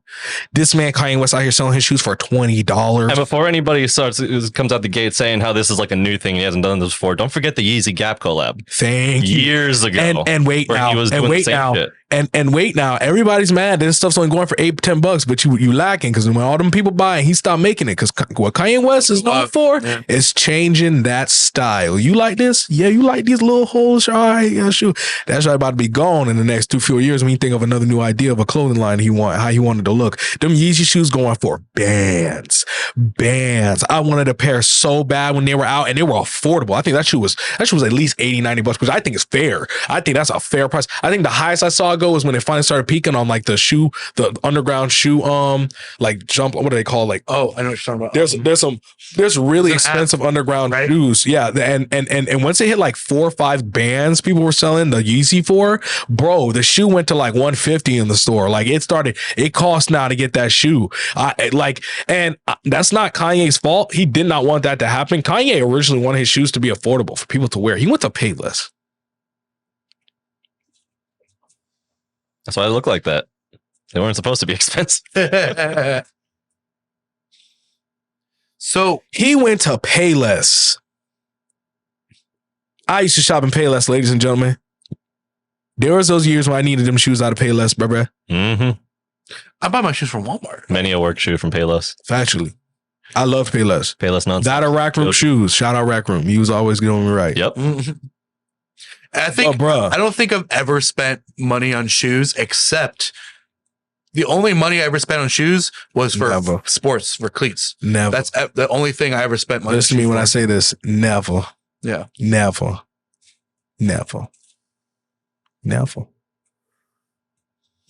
Hold on. I worked in Journeys as a manager. I got shoes 50% off. Nice. I used to buy $8 shoes. Nice. After they hit the sale rack for $22. Nice. That's the way to do it. Never. That's the way to do it. Fashion is the wearer. Yeah. Yeah. Can you rock it? Fashion I believe that. 100%. Is the wearer. It is nothing to do with the clothes. Absolutely. I agree with that. Why do you think they have models and runways?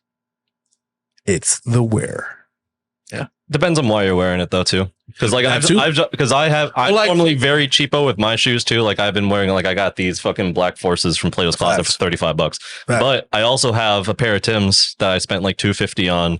But I had spent that money because I've had a pair of Tims gifted to me when I graduated high school, and those shoes lasted me for 8 years. Facts. Like until like I worked in a kitchen in Tim's, like, and those shoes survived until I beat the shit out. Yeah, of them. I mean, like, so if I'm going to spend that money on a shoe, I know that this is going to last me. Think about it, right, bro? Yeah, that's the only way. Why am I going to spend an exuberant amount of money for something that I'm constantly shoving in the dirt? Right. You want to know how much? If it's not a shovel or a boot, why are you doing that? It pisses me off so much when people are like wearing nice shoes and they're all worried about getting them dirty. And I'm just like, DJ Khaled getting carried to the stage because he didn't want to mess up his. Why are you wearing them in the first place? Are you messing with me? Are you messing with me? Have we fallen that hard for material? You're lying. You won't even move now in it? Right. Get the fuck out my face. First things first, if you couldn't move in that bitch, you shouldn't have bought it. Right. That's the first motherfucking thing. If you couldn't wear that shit and wear it out and get the real use out of it, then I'm motherfucking sorry for you. I would hate to look at something in my closet. I'm like, well, I got to put that away for a year. The fuck? Will you even wear it again in a year, bitch? Why are we playing with life over material clothes? Stop fucking playing with yourself. You're high. I got this Nike hoodie out of a thrift store. How much? This shit went for $55. They were selling them for $10. Hey, listen, I am not with the bullshit in clothes, bro. Go to thrift cons. Go to places where people worn some really cool, dope threads that you can't find made anymore. I get so many compliments on this hoodie right here, bro. I bought it at Walmart for like $20. Hell yeah. Now, like, what high fashion? Well, fashion, like you said, it's the wear. It's the wear, bro. And it doesn't have to be expensive. It doesn't have to be expensive. It does. So now that being said, addressing the elephant in the room, Yeezy up until recently, up until the Gap collab and up until this recent $20 was exclusively high fashion. Yes. And it was like, and arguably like that none of that was accessible. And that's where Kanye was making most of his money. No, but fundamentally. But he didn't want that. Right. And he did not want that. But that's what he could say that that's what it was for the longest time. And I can understand doing that. I, of all people, can understand doing that for as long as it takes to do what you want properly. Facts. That's kind of the arc that I'm on right now. But you just got to do what you got to do in order to get to what you need to do. I agree with that. Yeah, I agree with that. I agree with that. But when the dude who created it is in the room at the table and is supposed to be the owner of it, right? Because it's his design that you're paying for, right? Like this is Kanye's. You supposed to, okay, like we'll put these out affordable. I could have seen that shoe selling for like in a store now. When we're talking about when they were selling them in Champs and in Foot Locker, you know, they were putting them in, they were in there at first and then they got pulled because, well, $4 or $5 hit the internet. You like, how the fuck? I watch people go get I watch people go get the Michael Jordan Air Ones, bro, when they come out in different colors, bro, and they buy all of them. They people that are already in this like buy all the shoes. I knew a guy and they resell them. Like I don't know what to tell people. Like, that shoe did exist. You could have bought it in the store. I knew a guy on the shelf. People bought them on the sizes that you needed to wear, and then they resold them for $2-3 grand. I think I told this on the pod before, but I knew a kid in high school who had like a bunch of side hustles that were really smart. Yeah. And one of the many was he was like kind of ahead of his game. He had bots on his computer to like he knew when like all these different either shoes or different fashion brands and stuff would drop. Right. And he had bots on his computer to like insta purchase. And what he did, he didn't just flip them. He didn't just flip them normal. He would buy like however many he could get his hands on. That's wild. And he would sell them to a dude in China. That's wild. Who would use them to make fakes. Yo, that's what's happening. He would make hella money from it. Yeah, Funko Pops was getting people in China were making Funko Pops and selling to people from overseas that couldn't get Funko Pops that sold out. And so, like, so shout out my friend. Like, she got me this Funko Pop because I like certain Funko Pops. Like, I collected the ones that aren't getting remade. You can't find it anywhere.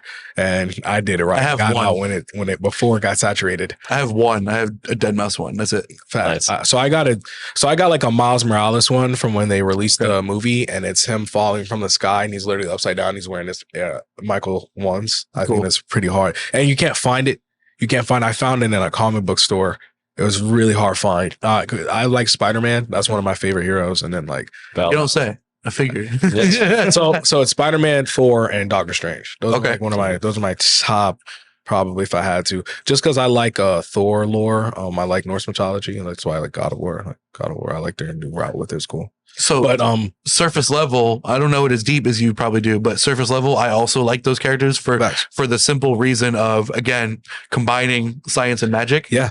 Because like, at least in the MCU version of Thor, it's like explained and like they do it in the first movie of Thor, where it's like technology that's at a certain level of advancement is indistinguishable from magic. And that's like when you just apply that logic to basically anything in the MCU, it just makes it make sense. Yes. And I love that. They even point that out. Tom Holland's universe is a lot stronger in power because when they had, I don't know if you saw where all the Spider-Man met. You just see the things. I've seen that movie actually. No, I saw it. Dude, that's pretty good. I want to stop talking about it. I don't mind. Okay, so you know that I don't mind. All right. So you know how when Electro comes over from the Amazing Spider-Man universe, he says the power here is different. He's like, it feels like it's on. Yeah. Like they when Electro's saying that, that's pretty intense. That's pretty intense. Well, because that universe has a lot more power, a lot more shit in it, a lot more characters with more shit in it. Yeah, because and I like, and which is funny because it's both like in universe that makes sense, but also in a meta sense, like outside as a viewer that makes sense. Because if you compare maybe Spider-Man as its own individual, realm versus MCU, where everything's connected. Spider-Man's huge. Well, that's why I love the Across the Universe movie so much. I cannot wait for part 3. I just watched part 2 recently. I want everybody to know Miles Morales single-handedly saved the Spider-Man franchise. No, that's real as fuck. Yeah, that's real. I want everybody to know that he surpassed all the Spider-Man movies that have come out, and they've deemed him the favorite Spider-Man out of all the Spider-Man in the comic books. Like, this includes Peter B. Parker, the original. Like, they have deemed him the favorite Spider-Man. This man, Miles Morales, out here cooking. Easy. Listen, vote what you heard.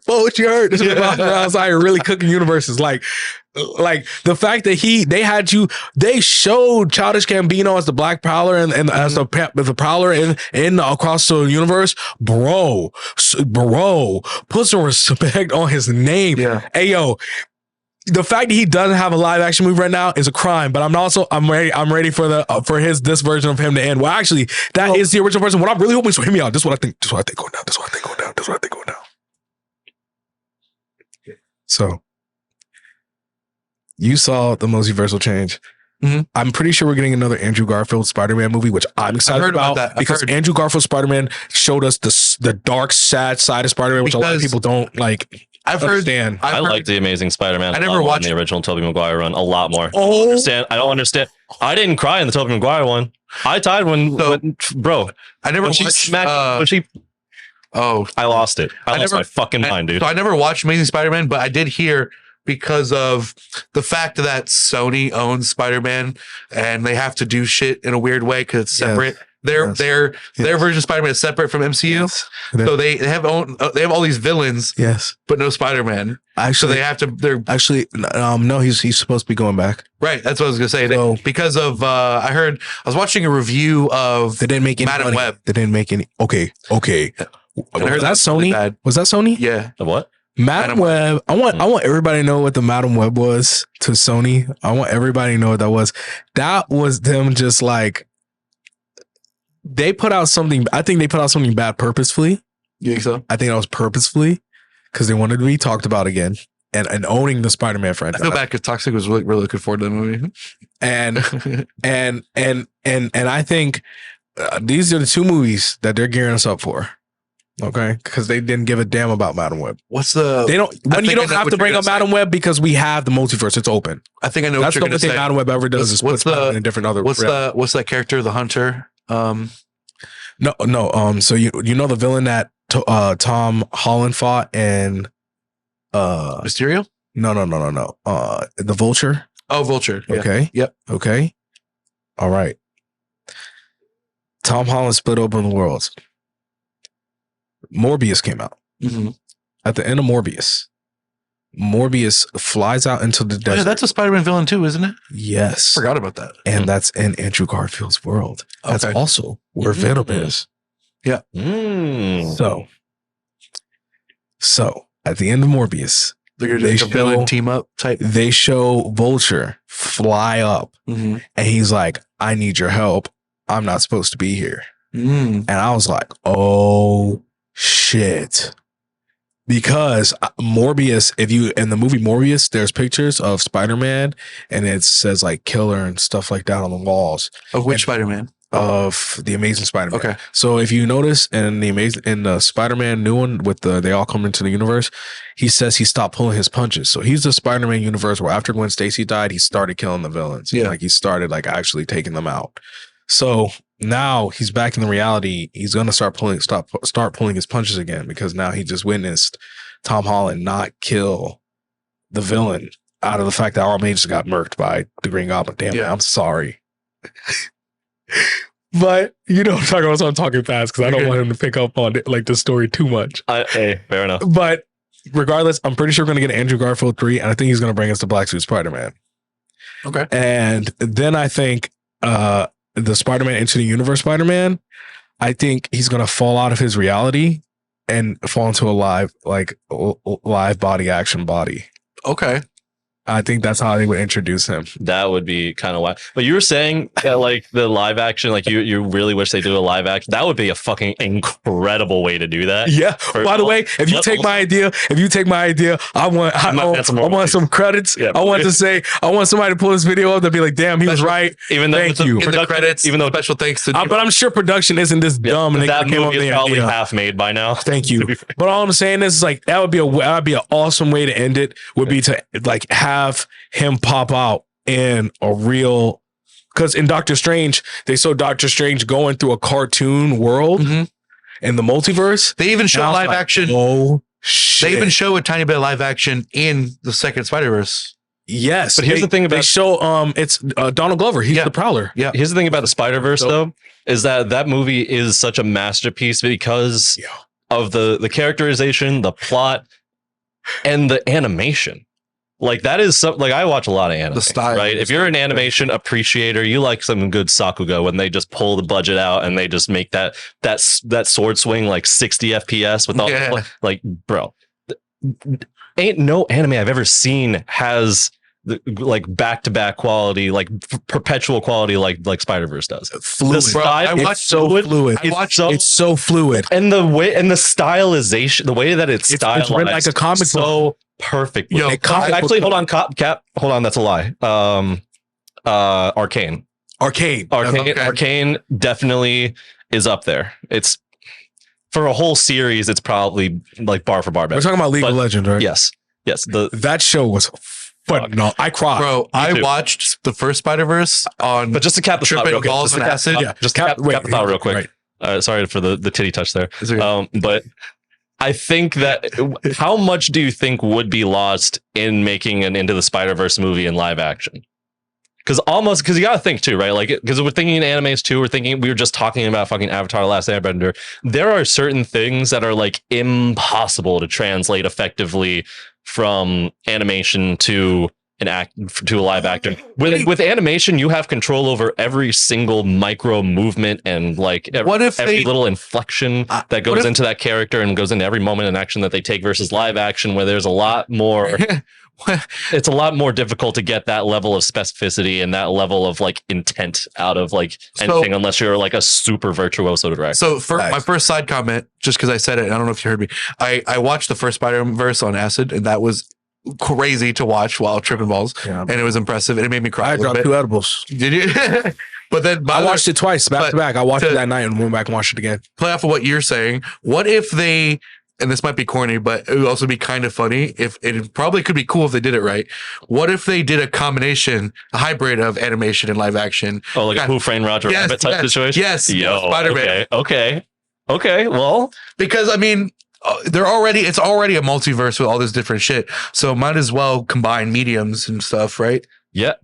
And I mean, it's very multimedia inspired, like that art style for Into the Spider-Verse anyway. So that could check out. Again, they would really have to do it right. It would have to be done right. Yeah, they would have to do, like, if you're not doing like hand drawn like shit like they did for Space Jam or for Who Framed Roger Rabbit or for any of those, like they would have to make some amendments. Okay. Yeah. Okay. Wait. I thought Who Framed Roger Rabbit is actually a really phenomenal. It is. That's what I'm saying. Right. Okay. But it's one of those things that's like of its time that I feel like it would be hard. It's not from the wife. It's not Understood. easy to like recreate that because they tried it again with Space Jam 2. Facts. And that shit was okay.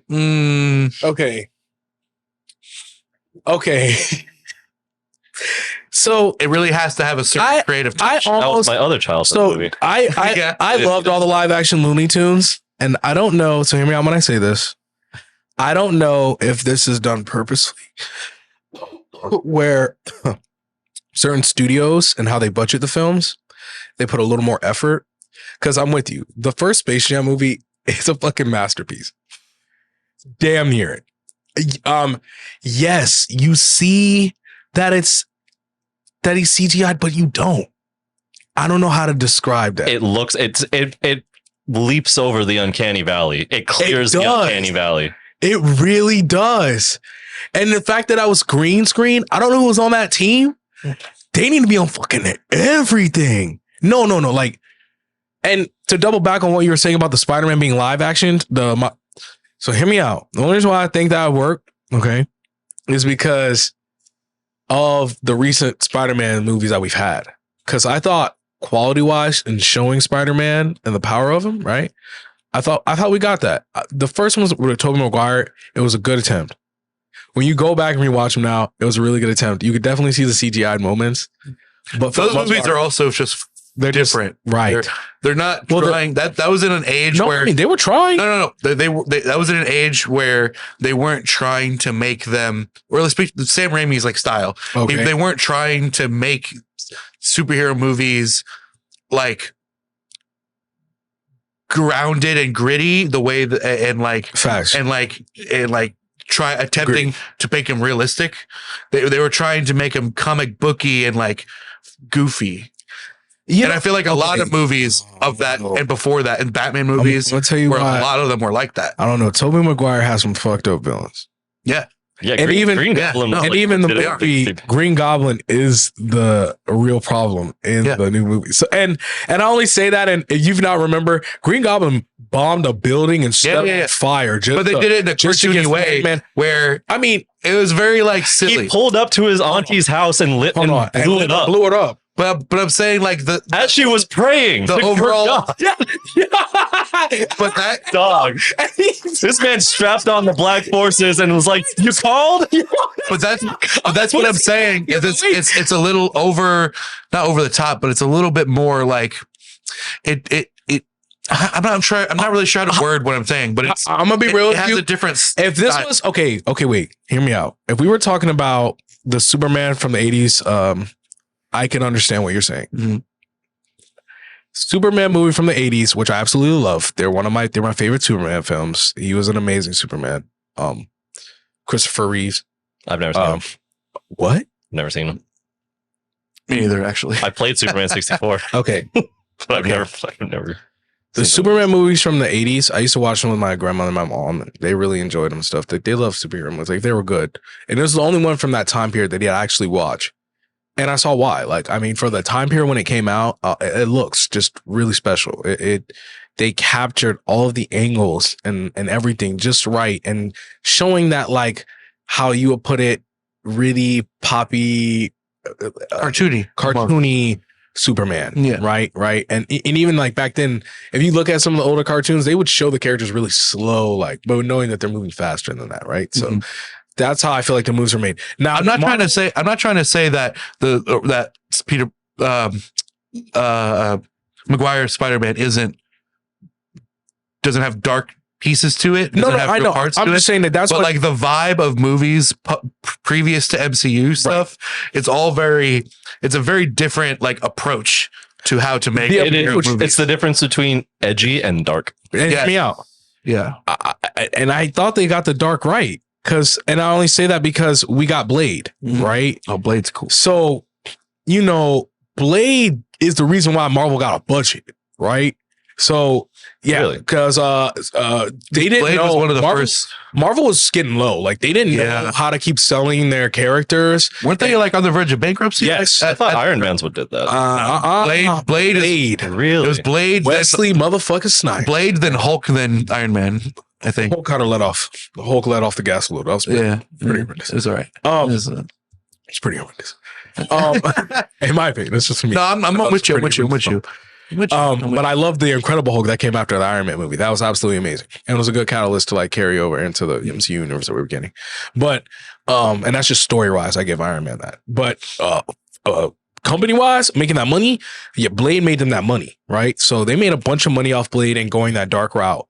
And when they wanted to bring in another character that could pick up the action but have dark moments, and they, in a way, they, like, that's why if you look at, and then the character we got from Spider-Man was the original Spider-Man. He was a WWE wrestler, basically. You know what I mean? They showed all of that. Like, they did that route. They went that Spider-Man probably got one of the purest comic moments. I think he's like, I can't remember what comic number he is, but they did it right.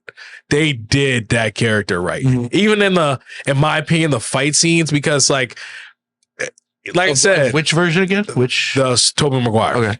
Who made your costumes? Your husband? That is so funny.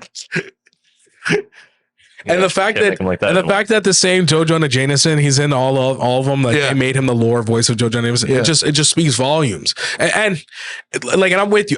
My thing is, I just don't, at CGI quality, you could see it. That was just all that's my opinion of it. But my favorite, though, is still Andrew Garfield. But it was a shout out to Tobey Maguire for picking up the action from Marvel, because that's what their catalyst, that's what fueled them now. Like, that Spider-Man was their pickup hero outside of the Fantastic Four. But like Fantastic Four, I think they're not owned by Sony. That was Fox, because Fox had X-Men and I'm pretty sure Fantastic Four. But now it is Disney. Now they own it. How exactly did Sony end up with the rights to Spider-Man? Because I feel like that, like, kind of, because Spider-Man's like their most popular hero. I don't remember when specifically this happened, but it was when Marvel was not doing well. They weren't. And doing well. they were selling off characters and Yeah, IPs that's to a what bunch it of different is. companies. That's why Fox got ended X-Men. up. That's yep. why That was the best investment Sony's ever made, man. Yeah. Which one? For which? Though? Buying the rights to Spider-Man. Oh yeah, From Marvel. yes. Because they're the only rights ones. to their most popular franchise, and then they just sat back and watched them become the biggest. Yeah, Let somebody else Spider-Man do it for him. Yeah, Spider-Man is arguably like I think he's like about as famous as Batman, if not And more famous what's as Batman. I would think he'd be more famous. I than think he's Batman. more famous. You know what's interesting about like these companies when they own IPs from other companies like that? Sony owning Spider-Man, you probably know this, is like part of that contract of owning it is they have to make content with it every so often to justify owning it. So like that's why we've had so many Spider-Man movies, because they have to keep justifying owning it. That's why some of them, that's why like I feel like that's why the quality kind of like shifts so much. I mean, the Spider-Verse, like nobody wants anybody but Sony making Spider-Verse movies after this first. The games, the video games too. Dude, the games are good. Bro, they pulled out all Activision. stuff. This last Spider-Man game by Insomnia was wild. It was so funny. No, it's the Spider-Man game from PlayStation. Yeah. So they just Miles Morales one when it's him, but it's both, right? So you play as both, right? So, but it's I meant you know what I'm saying. Yep. And they introduced Spider-Man into the universe lore in the game. Listen, all I'm saying is Spider-Man into the universe gonna be lit. Hey yo, they had that Spider-Man in the movie. Mm-hmm. The Spider-Man from the game was in the movie. Yeah, really? I remember. Yes. Have you seen Spider-Verse, the second one? No, not the second one. He's swinging. They make an allusion to him swinging on. Yes. I was literally going to say, man, I wish they brought him into a movie. They make a lot, bro. If you got to watch the second Spider-Verse, because they make a lot of references to a lot of stuff. No shit. It's kind of like. He opened up. He cracked it. He cracked the fourth wall. Literally, the fourth wall is opened up. That's why even in the movie, we got Deadpool going into Loki's, messing with the time, the TBA. Yep. What? Did you watch Loki? No. Loki was a good show. I'm not an MCU fanboy. I'm sorry. I'm not. I don't consume content like that. I'm selective with what MCU stuff I watch because I'm not like a deep fan either, but there's certain characters, certain stories that are really interesting. And I thought the Loki one, that one was fire. So, to make Loki look like a hero, because Loki is a hero in the actual like mythology world of like Norse mythology, like Loki is an actual hero. And literally I thought it was awesome for them to bring him back to that hero status as a god. Because speaking to what you were saying before about making bad guys have a redemption arc. Yeah. Redemption arc. Mm-hmm. And Loki is another good series where they combine magic and sci-fi. Yes. Because it's really the whole TBA is kind of both. If you think about it, it's kind of both because it's trans-dimensional and trans timeline travel where they're trying to I'm gonna spoil a tiny bit of it for you, like this concept where there's basically an organization that exists. Their whole sole purpose is to make sure that time plays out the way it's supposed to. Mm-hmm. And there's things that get revealed about that later on, but the Time Squad, I watched that show on Cartoon Network back in the day. I remember that too. But there's like a way that you know there's a way that things are supposed to play out. So there's like agents of the TBA. What does TBA stand for? The Time Bureau Agency or something like that. Something like that. Either way, they go into different time. Like if somebody does something they're not supposed to do, it's amazing. Like in Spider-Verse, they have canon events, right? Mm-hmm. Where like this has to happen to this character in order for things to play out correctly. If a character or a person makes a decision that goes against that, they make a branch timeline. And so the TBA has basically full access to all timelines that exist in the multiverse.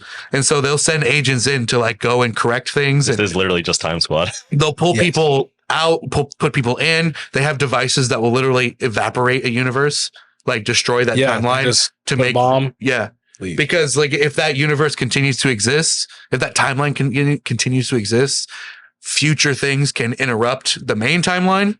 So it becomes very complicated, but it's a good Loki was a good show. Loki helped fuel the multiversal lore that I was trying to see that the MCU would come up with, and whether or not it'd be corny or be good. And I mean, he did it, man. I mean, he made something that I thought was going to be like completely corny into like, oh this a really good show. Yeah, it was good. Like season 2, I damn near had a tear for him at the end of it all. I was like, fuck, bro. And like how they brought it back to it's now there's some MCU stuff I skip over. Like I didn't really have any interest in WandaVision because that's one of those things that you can kind of get a summary of and like you get everything that happened. I didn't really care about Ant-Man that much. Yeah, I didn't care about a Quantumanium that much either, bro. I I didn't watch it. I waited till I don't go to theaters anymore because, like, you know, it all comes out within like 2 weeks. like the theater experience sometimes, though. Sometimes I will for a good movie. Yeah, like Dune Part 2. I want to go see in theaters.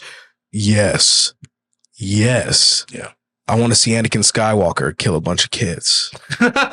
Even though high key, it's kind of funny seeing all the shit come out about how the Star Wars movies took a big influence from it, which from Dune. Yeah, he actually, Arthur thought about suing Lucas because Dune and a few other books were big influences on Lucas as he was writing Star Wars. Yes, Dune. Yeah, but early sci-fi was very incestuous, though. To say that, like, oh, it was inspired. Yeah, no shit. Because what else was there to be inspired by? It had to be though. Like, you know what I mean? It's not even close. It's like, yes, y'all. I mean, but it's kind of funny watching our generation go because now we've got all this time recorded on record. So now it's like hard. Like, for example, like, oh, this person actually, you know, he actually liked this.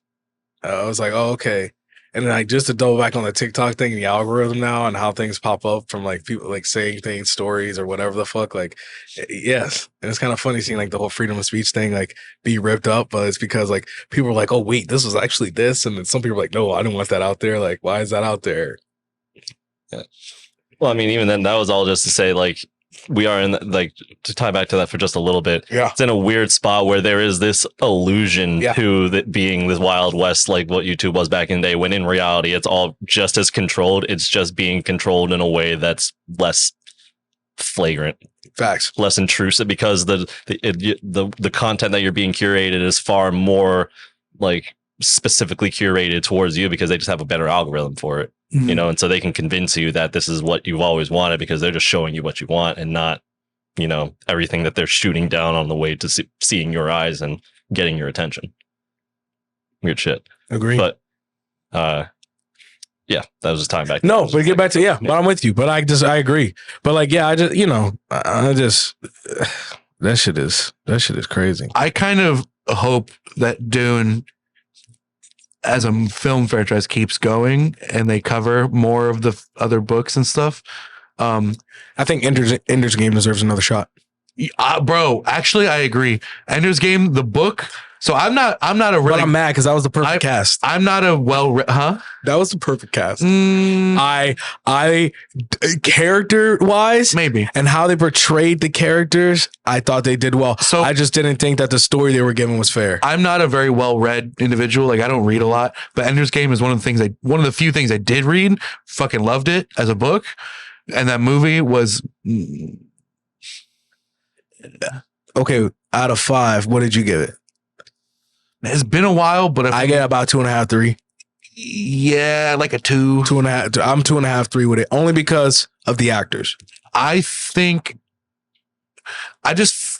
so it's been a while, so like I'm going based off my impression of what I remember.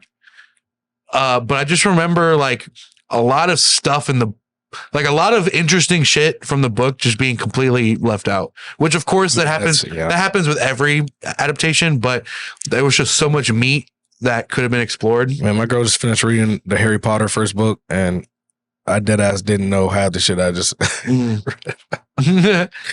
I never wanted to read the book because I knew the book was going to be different from the movie. Yeah, it's a lot different and a lot better. I knew. Ender's Game is very good, though. God, the book is so good. Are you excited about the season show coming out? Or Harry Potter? Yeah. No, I've stopped being a Harry Potter fan in 8th grade like a normal human being. I read the books because they're written for fucking elementary school kids in elementary school. Yes. And I enjoyed them as I was meant to, as God and J.K. Rowling intended, and I grew the fuck up. You know, I never read or watched any of Harry Potter. Hey, yo. Sorry, I just had to get that out of my system. That was he felt easily offended. I love Harry Potter. It's still one of my favorite, books. I mean, I don't I don't have a wand and a whole like I mean I'd get a wand. I think that'd be pretty dope just to have as a fan. And some of the lore, you know what I mean? I wouldn't have a whole Harry Potter house, man. That's fucking crazy. But I definitely enjoyed it for what it was. It was a big part of my childhood. Come check out my it was a big part of my childhood. I like the movies just because I thought it was cool for the attempt. The movies are still really fucking good. Yeah. As they're not perfect like one-to-ones with the books. Right. And that's where a lot of it falters. But for what they are as like their own thing. They're good. As their own thing. The Wizarding World is really rad. Shout out some of the visuals shit that they were doing back then. It was crazy. Insane. It was crazy. Bro, Prisoner of Azkaban went so fucking hard for no reason. It was crazy. Well, CGI with that movie was insane. Above and still holds to this day. Yeah. Like I was like, damn, man, we were blessed. Fuck. You know, I watched a video recently about CGI and animation techniques and how the tech has evolved. And it was specifically covering Star Wars, the prequels. Okay. Particularly Attack of the Clones, this episode 2. And it was talking about the question of the video. The title was something like, why does Attack of the Clones look like a video game? And it was talking about how a lot of the animation techniques they were doing at that time were extremely cutting edge. However, they had so much more CGI shots in that movie, not only planned, but then reshoot things, like extra things they had to supplement or complement the footage with, like layering, or like replacing a real character with a CGI character for a particular shot because whatever. And that they had so much to do that they couldn't like commit. They had so much volume of footage to work through, and the technology was so like young that it like took so much time to actually work through, to actually do the CGI work. And then the quality control suffered because of just the sheer volume. And then and for our generation that's out there that you want to do, you wanted to be a CGI like drawer or writer, and you thought that it was too much time and work that you had to put in at your job. Yeah. Now AI out here about to cook your ass. Now you fucked. Okay. And now Activism just fired their entire team, and now they got 12 people working at that bitch. I want you to know, for all you motherfuckers that complain about your job and shit, and like knowing like you know everybody's not in the best predicament or situation, but when you were in that situation and you complain about that shit now, and these motherfuckers using AI to straight up make movies, make everything, bro, out here taking Ariana Grande's voice and making shit out of it. Thanks. Thank you. God, you finally won. Now can't nobody do shit or have a job. Thank you so much, laziness. We really let laziness kick us in the whatever you have the below the waist. Again, we were just talking about how this shit's been affecting all of it. Like between AI and streaming with music, like we're getting DP'd so hard by technology, like so bad. It's pathetic. And like we talked about this. Who did we talk about this with recently? That the thing with the rise of AI art coming out is that people are going to start, well, the hope and the prayer is that people are going to start gravitating to the stuff that's made by real people. Because of the sheer volume of how much can be done with AI, there's not like soul to it. Whereas stuff made by real people, there's intentionality and there's soul and there's purpose to it. And I think I'm hoping that will be the trend. I mean, that's my cope. My cope is that, fundamentally people will, whether or not they feel it now, which I mean, given the state of the art now, I wouldn't be surprised if it just kept getting worse and people just stopped giving a shit about art and music entirely. As far as like who's making it, as long as it sounds good to them and has the vibe that they're looking for. Yeah. But I do see some writing on the wall indicating, moving forward, the potential for people to kind of for there to be like a sort of a new renaissance and a new appreciation to make it finally be like cool and interesting to appreciate art and the technique and craft that goes into art. I feel like that there is potential for that to make a comeback. There's a lot of stuff that has to happen, but I feel like there's at least a chance for that to happen. I don't know. I think people are comfortable with a form of CGI right now that I think AI definitely could run for a good 5 years. Oh yeah, no, absolutely. Yeah. Maybe even My maybe thing with But I'm AI, saying, like, we're going to get to a point where the the imposition of technology on creation, on like creativity and art and the creative world, there will be like a point where people are going to, even the ones who don't know what they're feeling or how to describe it, they're going to feel something's off. Yeah. They just feel something's it'll like be like weird. Studio Ghibli. Because is he releasing another movie? Did it come out? Did I miss it? I don't know. I don't recall. He's making another one. It's going to be his last one. I thought he already made his last one. Oh, he's supposed to be making. I thought he's going to be making one more. I think Tarantino is also making his last movie. Yeah, Like last, for real last. yeah, that's great. My thing with AI, though, I remember talking about this with somebody, that the difference between AI and stuff made by people is AI, it can generate stuff, but it doesn't make decisions. Right. It doesn't. People make decisions. No, that's why you still need people. But Yeah. you don't But need as many people. And AI doesn't have. It doesn't have needs and wants. but It doesn't make decisions. there's more to artistry than curation, because that's what that is. Okay, I agree with that. Yeah. Which is why when I see LA get their whole building covered in graffiti that they just built, and everybody thinks, and it's funny because our generation thinks we think it looks dope. I had somebody, they were saying that it went up for sale for cheap, and somebody was like, "Are you dumb? I'd pay $1 million to live on one of those floors." They were like, "That's amazing." I've never heard of this. What happened? Look up Story. in LA, downtown LA. They built these 2 apartment buildings. Mhm, I know, and it was down the covered in stairwell, right? Yeah, no, it's the whole building. They did it from the like they graffitied the whole building, That's sick. and it looks dope. But this is just a double back on live art and people that actually are good. Like, I feel like Bob Ross was slept on.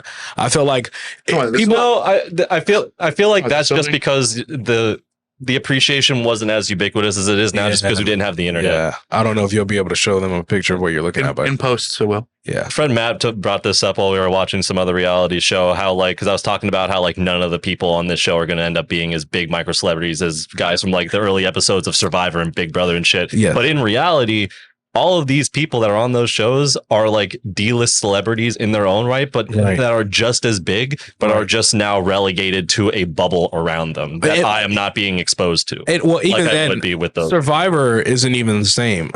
Shout out to the original people that were dropped off in random fucking islands of places that they had to survive. underground. They had to motherfucking survive. Now Survivor has their own island. So, they've probably taken out all the bad shit. It's just a fucking island with fucking resources and things that they'll need to survive. So, I mean, like, they're, in a way, you've it's Hunger Games in this bitch now. They sanitized it a little bit. We've and this is just the art of the situation, the art of surviving that you actually saw versus now the art of, okay, you're going to go to this bot island where we know nothing should kill you, but try not to get bit by the spiders. Seriously. That's, try not to get bit by the spiders. If there are some insects, watch. I bet you it's just insurance reasons. Like, we can't have people dying on our show. Well, and that's, but we watched in those first 3 seasons, dude went there, got stomach disease from the drinking the water and stuff. Like, you watch people really struggle on air, Yeah.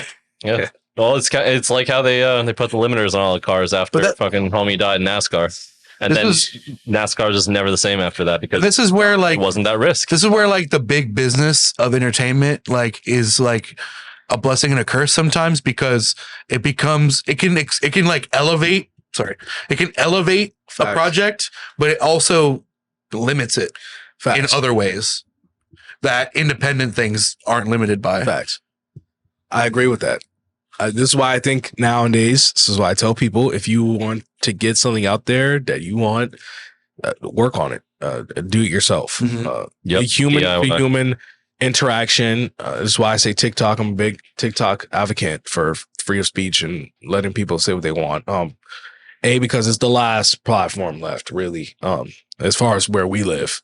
to say what you want. And see, I don't And I see YouTube as like the opposite end, where it's like it's the big business where it gets your shit out there Yes. because it has so many people on it, Right. and it's so marketable, but as the limitations and constraints. Right. Right. As we're like, you know, it's funny because people are like, well, you just have to. What? Lord. Damn. It's not a bad thing. It's a funny thing. I just, shit. That pause was like, oh no, what happened? Who died? gosh. But now I lost my train of thought from that. We were talking about YouTube and TikTok, right? Yeah. And the differences, right? And using suggesting that artists use those as a platform, DIY. Right. Do it yourself. So it's not like an artist that's like Drake that's got a well-established platform. So new up and coming, right? But new up and coming, oh man, TikTok's your friend. But see, and again, based on what I know, I can't help but feel like that's fundamentally untrue. And to the degree that it is, it requires you to astroturf your brand, your aesthetic, and your identity in order to fit it into what algorithm TikTok will push. And that will be the same on any platform. And that's why I'm the same. I'm of the mind personally that the only real platform left is the meat space, is IRL. And just like making shit happen for your own. Okay. Yes. And like, you know, if it, like, and not even to the degree, because I've been burned by plenty of businesses. And I think ultimately that trumps everything. Like, yes. Getting yourself out in front of people and getting them to hear your music as I know your face and interact with you as much as possible, because that is where the ethos around your identity will spread from. So do you feel like that, by the way, like with like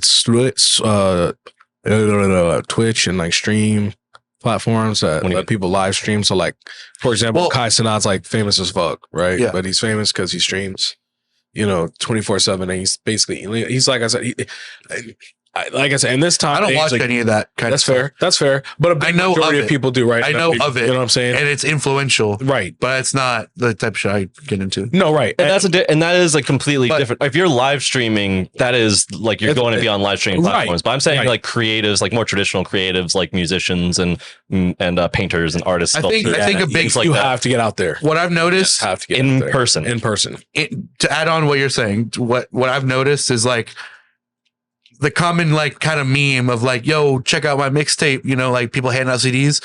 A very tiny fraction of those people are actually gonna want to go out of their way to listen or watch the little thing that you're putting out. But however, if it's a show where it's actively happening in front of you, it's way more like, well, that's why. Okay, sending somebody a YouTube link of like, this is what I do.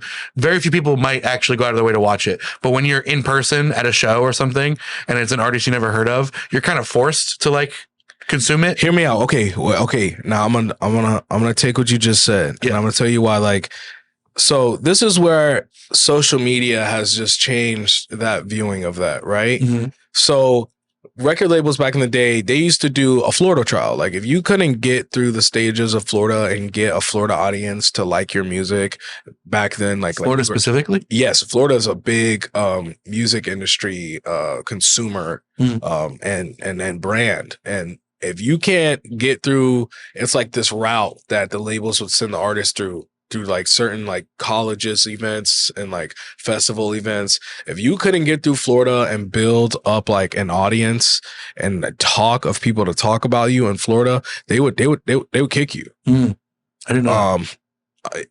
And why I say like it's different now because of social media.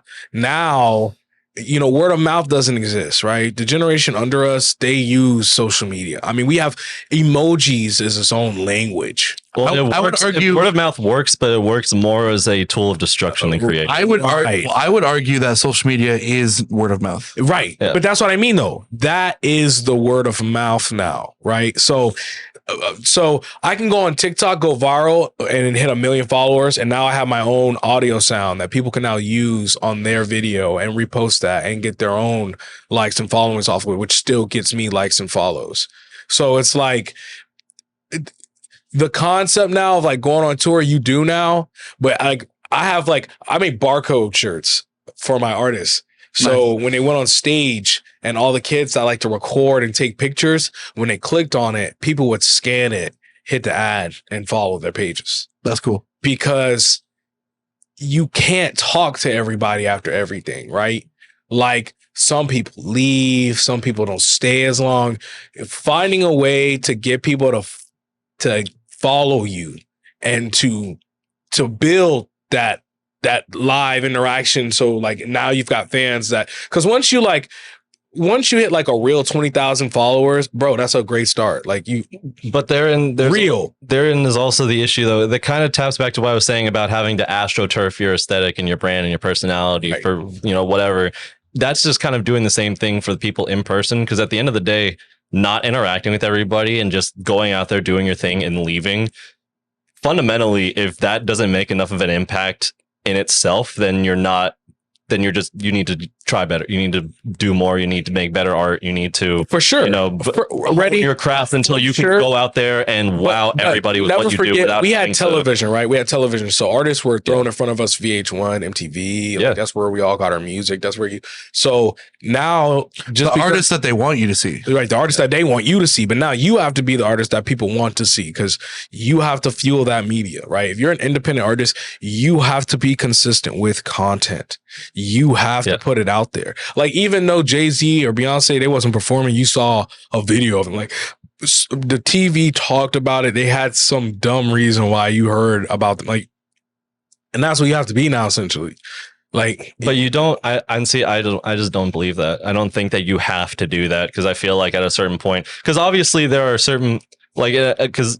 To counter my own point, there is an artist that I saw. I forget his name. I don't know his name, but I've seen him recommended to me a few times. He's like this virtuoso guitar player who does a lot of like traditional guitar percussion, playing the guitar like that, type beat. And I can't remember his name, but I remember watching videos of this guy and like rewatching them over and over again. Like this dude dedicated his entire life to mastering this craft and in the pursuit of excellence in this thing. And nobody can deny that he is a fucking phenom and he kills it.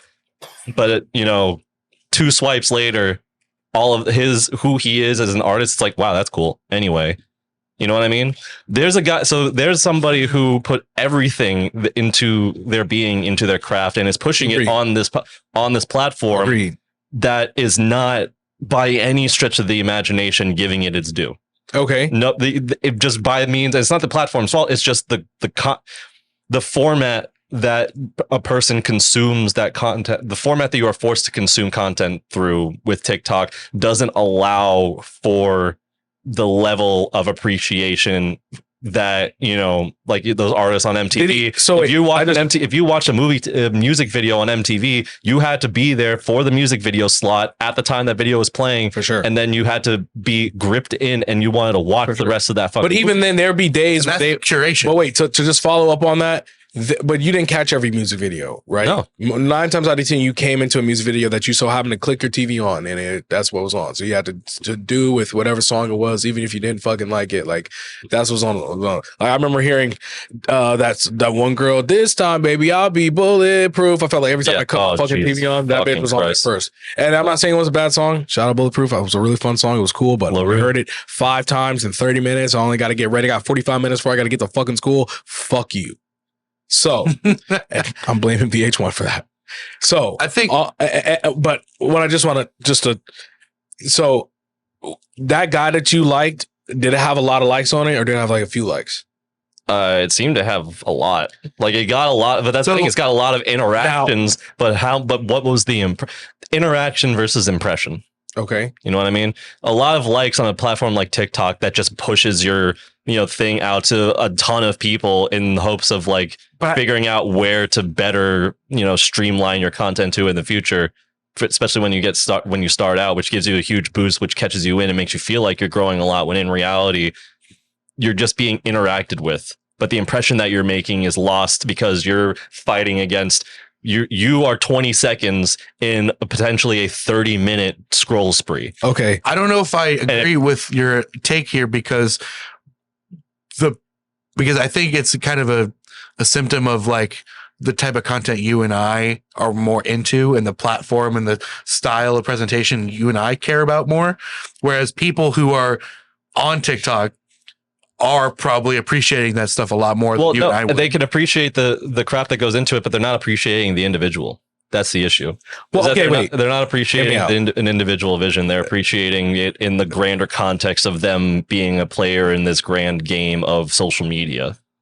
Okay, so I think it's not as easy as to go viral as people think, right? Like most people, when they catch somebody that's viral, they caught them when they're like 500,000 followers, where they've gotten like 4 million likes.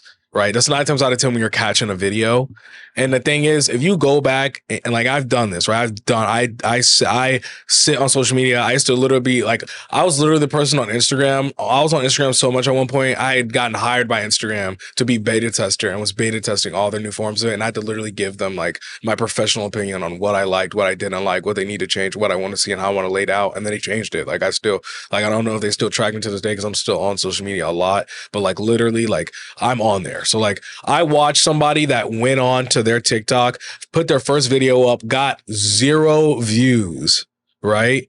And then as they, 500 videos that they've posted later, which is hard to post content up daily, not even knowing who's gonna view that, and to take the dedication to post it to get somebody else to view it. That's hard, because who the fuck wants to be this annoying on TikTok and popping up on the social media every day? But to do it to where the point that you've built a real following. So like, yeah, they might have gotten 100,000 likes, and they might have gotten 1 million views, but they've only gotten 150,000 followers. That's still dope. You've still impacted to where people have either shared you, they've commented on you, they've liked you, to where outside of them being bots, but outside of it being bots and it being real watchers, that's pretty difficult. Like to where like some people, like he's probably a really talented guitarist. I'm sure if you go back to some of his videos, there's a video from him where he first posted that's got only 100 views. And this man's out here killing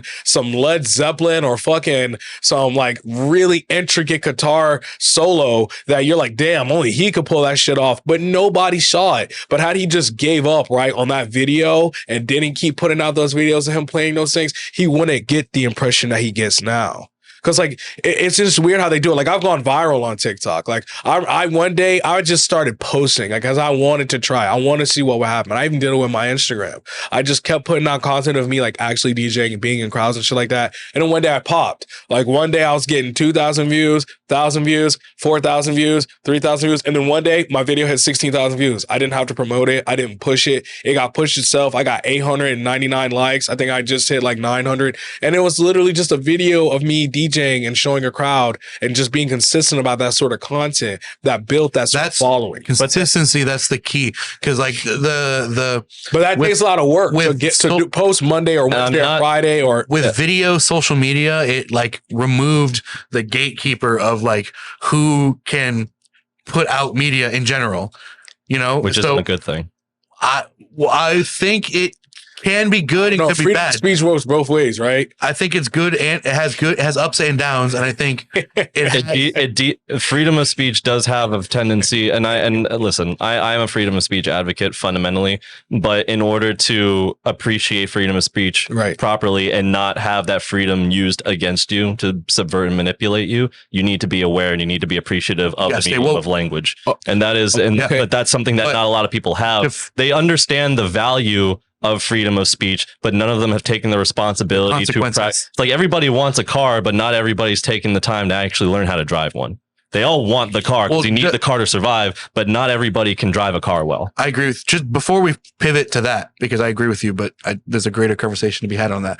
Before we pivot to that though, what I was going to, just to finish my thought with the lifting of the gates thing, is what changed is before you had to go through a series of hurdles to get something on TV or to get it seen. Now you don't. Now that the threshold of like access is much less, so now the gate is consistency and quality. Right. It's a lot more of consistency and quality, where being consistent, making your content a noticeable percentage of the massive pool of content, number one, to get eyes on it, and then number two, growth, like continuing to like make your stuff, whatever it is you're doing, better and standing out. Right, because you might hate Being the something news, different. but every day they're going to put it out there, and every day somebody else is going to watch the news anchor or news body do something stupid that then goes on to social media because people are watching it every day, right? So that's now what I feel like social media has turned into. Like now I feel like the algorithm works in the way of like, okay, if you are consistent and if you're going to post for longer than you posted once, and now I'm going to see you in 3 weeks, don't think I'm going to put you in an area where you're about to be seen by 500 people, But or you're going to get that algorithm push to where you're going to get seen that way. And the what it is you might be hashtagging or what you're saying you're a part of. And see, and I don't think that that's a good thing. I don't think that that's positive for the culture. And fundamentally it's because, again, when everybody can do, it's like, it's literally, okay, the perfect argument. It's fucking Syndrome from Incredibles. Oh, Everybody's super, nobody will be. Yeah. If everybody has access and ability to do this thing, the people who just think it's cool but don't have the passion to have the follow through to pursue excellence are going to get caught up into it, and they're going to convince all their homies who are ignorant and may not know any better. But that's when standing out will matter. There we go. Wait, hear me out. Just to double back off of what you just said. People have not changed. If they think something is bad, they deem it to be bad now. I think now more than ever in today's age of cancel culture, things that they don't like or they do not want to see about it. But that's they stop following. But that's why I'm saying that it's more that word of mouth and that dynamic that's been introduced by social media is more of a creation of destruction than creation, or is more of a mechanism of destruction than creation. Jesus Christ! But because you are less likely to share something that you enjoy than you are to rip on something that you don't. And that is a fundamental fact. That is true. Rebecca Carlson Friday. No, she was the most hated girl on the internet. And she was hated, Rebecca Black. She was so hated that everybody knew about her because she was hated. I get what you're saying. But people do talk about the things that they hate. Nope, that is what I'm saying. Okay. People are far more likely to talk about shit that they hate than shit that they love and appreciate. And that's something that that's part of the reason why I had to step off of social media, like even Instagrams, because it's like it's so much people just like talking shit, and then time somebody's out here just like putting out their art, and like just trying to be genuine and just like letting the thing speak for itself, it gets lost or it gets like middling attention. Okay, hear me out. If anything, my friend, that's been here long before we even got to social media. I understand that. I understand that. News outlets, the Michael Jackson incident was everywhere. That was on every news. That was on every the radio. Everybody heard about it. That people talked about Jesus because they hated him, not because they loved him. Not because they loved him. And unfortunately, that's the world we live in. That is the world we live in. Even though social media, you might have caught it on social media first, somebody's talking about it somewhere else. Like the news do low key be keeping up. Like they be talking about the same stuff too. You just don't look at the news channel. You don't watch TV anymore, right? Most people check their Daily Mail on their phone. So literally, like it's not that. It's just continued in a different form. Like it's always been there though. It is always the human person, right? Being able to talk shit, and being able to get something out there. It's always been there. The OJ trial was all over the motherfucking place. I couldn't imagine OJ trial with social media. My God. Listen, it's bad now with social media, and it's not even a new case. It's old. So, and then but the OJ trial and the Michael Jackson incident, those were cultural events. Okay. That would not have the same level of influence had social media existed. It would have happened. Listen, it would have happened and it would have fallen off as something else happened and drove everybody else's attention elsewhere. It's the same thing with the Johnny Depp and Amber Heard trial. If that shit happened back before the internet, it would have been the same shit, and we would have had the same, level of like legendary, eyes on it. People still talk about the Michael Jackson trial to this day. Right. Like, that happened before social media became a huge thing. Right. That's why I'm saying that level of staying power in the social zeitgeist does not exist. You think that if social media was in the 90s, that it would not blow up and get the traction that social media gives things now? It would get more, it would get more, but it wouldn't have the same staying power in the social zeitgeist. Because people's attention moves from one thing to the next really quickly. And that's been the point that I've been making this entire time. Okay. It's like, yes, it is more difficult to go viral than people think, but even if you go viral, there's no guarantee that you will maintain any amount of relevancy for more than a week, even if you are consistent. And that's why, and also to speak on that, I don't like that this necessity on consistency, because good art takes time. Not for everybody. There are people out there who can just pump out, brilliant art very fast, and kudos to them. All the respect in the world to them. I'm not hating on it, but that's not the kind of art that I make. I make art that takes a long time, both drawn and musically. A lot of the people that I work with and know and respect take a long time to like really intentfully put something into a body of work that fundamentally would not work in the infrastructure that is in place today. Whereas previously, that is what was rewarded. Okay. I want to add a caveat to one thing you said. I think it's actually easy to go viral if you astroturf yourself and do shit the way the algorithm wants you to do. Thank you. However, going against the grain and doing things the way you want to do it makes it harder to go viral. We talked about that. The same point. We talked about that with Slugger. Put more relevantly, yes. We talked about it with Slugger. Remember, we talked. Slugger was a Lego YouTuber we had on the podcast. We interviewed, and he was talking about how if he wanted channel growth, he would just be pumping out shorts and like doing whatever was trendy. But he doesn't really care about that. He doesn't care about being popular or getting a bunch of views. He just likes to do shit he likes to do. Okay. And that's he puts it out there. And he did.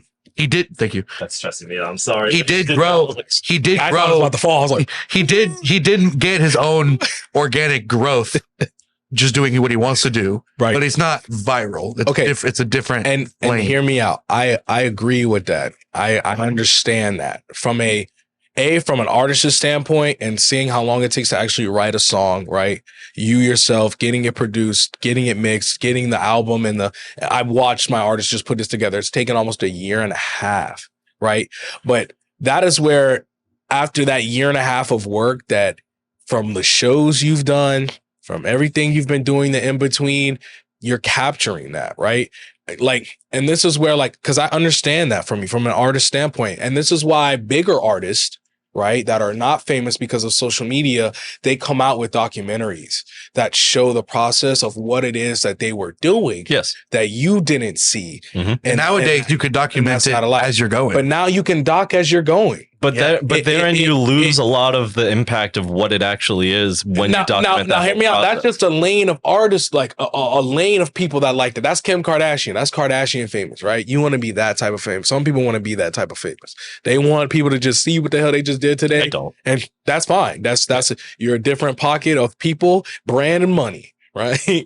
Unfortunately, a lot of people, it's just hard to admit that a lot of people are bored and like living outside of somebody else's life, but seeing it vicariously and living vicariously through it. Yeah. So, we just live in that is how, life's always been. There's kings and queens without social media, but out here running whole kingdoms and got people thinking that they the best shit. Like, it's just, and having people thinking that that's how they have to live. Bro, imagine Twitter in like 16th century. That's what I'm saying. Like, and that's what I'm saying. Like, imagine kings and queens on the throne. But don't get me twisted. Bro, I completely respect the artist. I respect Frank Ocean for taking 5 years to come out with an album because he didn't want to put out bullshit. Frank Ocean has a platform. Frank Ocean has fans. Well, right? Frank Ocean is like the perfect demonstration of what I think a successful artist in today's world is, because he has literally just gotten so through just sheer will and passion for his craft. I mean, I agree. He just got good enough to the point where he can swing dick and just do whatever the fuck he wants. I mean, same with him and Tyler the Creator.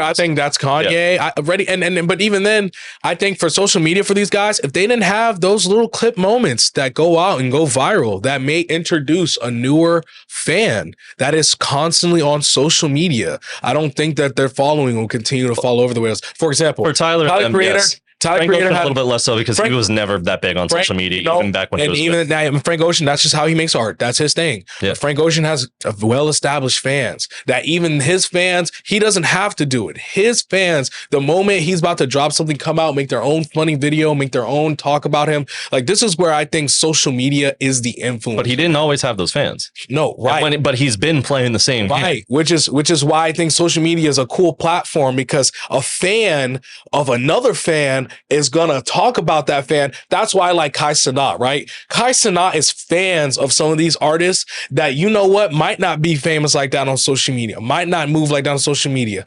They can get younger fans now that might fuck with them because of Kai Cenat. And that's a beautiful thing, because that artist isn't going to go out of their way to go on social media and to be foolish like that and to act clownish like that or to be funny like that. So to pull in a pocket brain from another person that has a big platform, that's worked on that platform, that's gotten to 500,000 followers, that's gotten 1 million followers, that's PewDiePie. But it's like, oh, let me talk about Drake today. Let me talk about Nicki Minaj. Let me talk about Beethoven. Okay, now, motherfucker, you got 1 million new fresh eyes that might have never even heard of you today. They're about to hear of you and do that. Even Nicki Minaj talks about this with Taylor Swift. Taylor Swift is massive. Taylor Swift talked about Nicki Minaj once. Nicki Minaj got 1 million new followers. And getting Taylor Swift followers? I mean, they dedicated. Yeah. Are you what? So, like, I understand from making the art and that time that it takes in for some people versus the people that are fueling that shit out like it's a fucking machine, pushing that It's the commodification of art. Right. It's the commodification of a medium that is meant to be a medium for inspiration, fundamentally at a human level. All art is a medium for inspiration, fundamentally. And I just think that Expression. and I think that expressionally, and I think fundamentally, I think that people are gonna always give their opinion. I think it's just harder now because you get the world opinion now. The world is open to the internet, right? Yes, but now the individual person's attention span is now also segmented against the world versus where they may have been previously. I mean, you have 10 seconds to get somebody's attention. That's just a solid fact. That's always been a thing. No, absolutely, and I do agree that has fundamentally always been the case. You want to make a strong first impression, and that's what will keep people there. You know, but it's the means through which that it's like you're.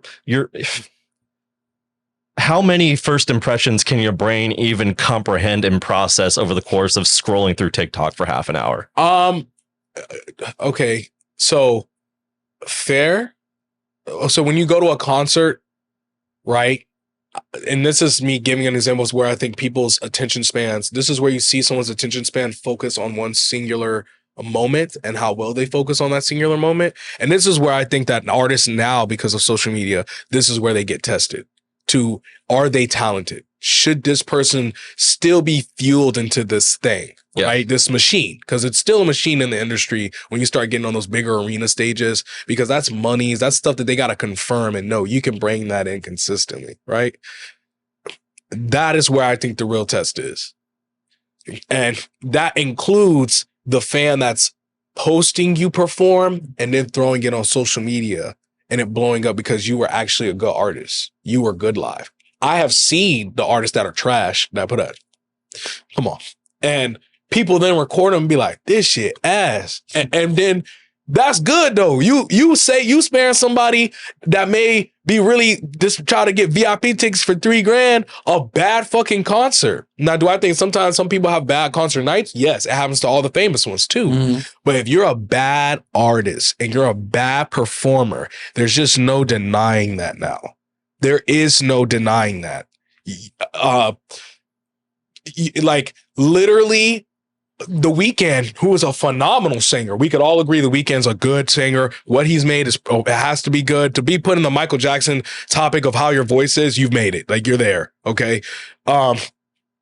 He got booed because he just had an off night. His voice, he'd been singing so many times. He lost it. He didn't have that ability he normally does in his range. So people looked at him differently, but they didn't say he was bad. They just, people on social media commented. This is where people that go on social media that do their part, that say the good things about it. The same way you have good paparazzi, you got bad paparazzi that do their work. The real journalist that goes in and says, okay, I want to double back on this video. And I want to say that I just want everybody to know this is a great singer. Like, I love videos where I see somebody online that, like, after the Cat Williams situation, people that were pulling up clips of, like, to fact check them and to see if it was right. Yeah. That's amazing.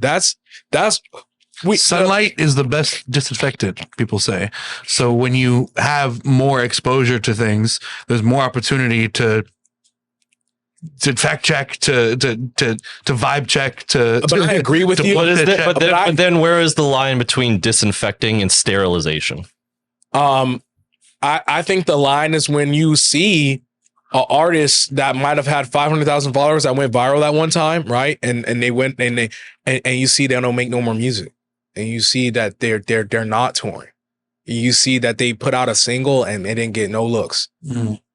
People still speak. SZA is an amazing voice singer. She has not been consistent on social media. She's a great singer, but social media loves her because she's a great singer. We know she is. So she blew up again. I loved it. I love seeing clips of SZA performing and fans being like, the new album's great because of what she made. That's the point of social media. If something's bad, we should admit it's fucking bad. I agree that I think that social media does make some people try to make things too fast where they're coming out like slop. It's trash. Like, I mean, come on, y'all. Like, ain't no need to put out an album every year if you're really not cooking in that album every year. But even the good stuff. But it's like the bar is set so much lower. Because, like, take for example, so here's a content creator that does do this, but that I actually fuck with heavy. Honeycomb, right? Honeycomb. Yeah. This dude has a brilliant little setup that just allows him to go on Omegle, sample like a random voice clip of somebody like talking to them, and then make like a quick hit up a little beat, like make out of their voice.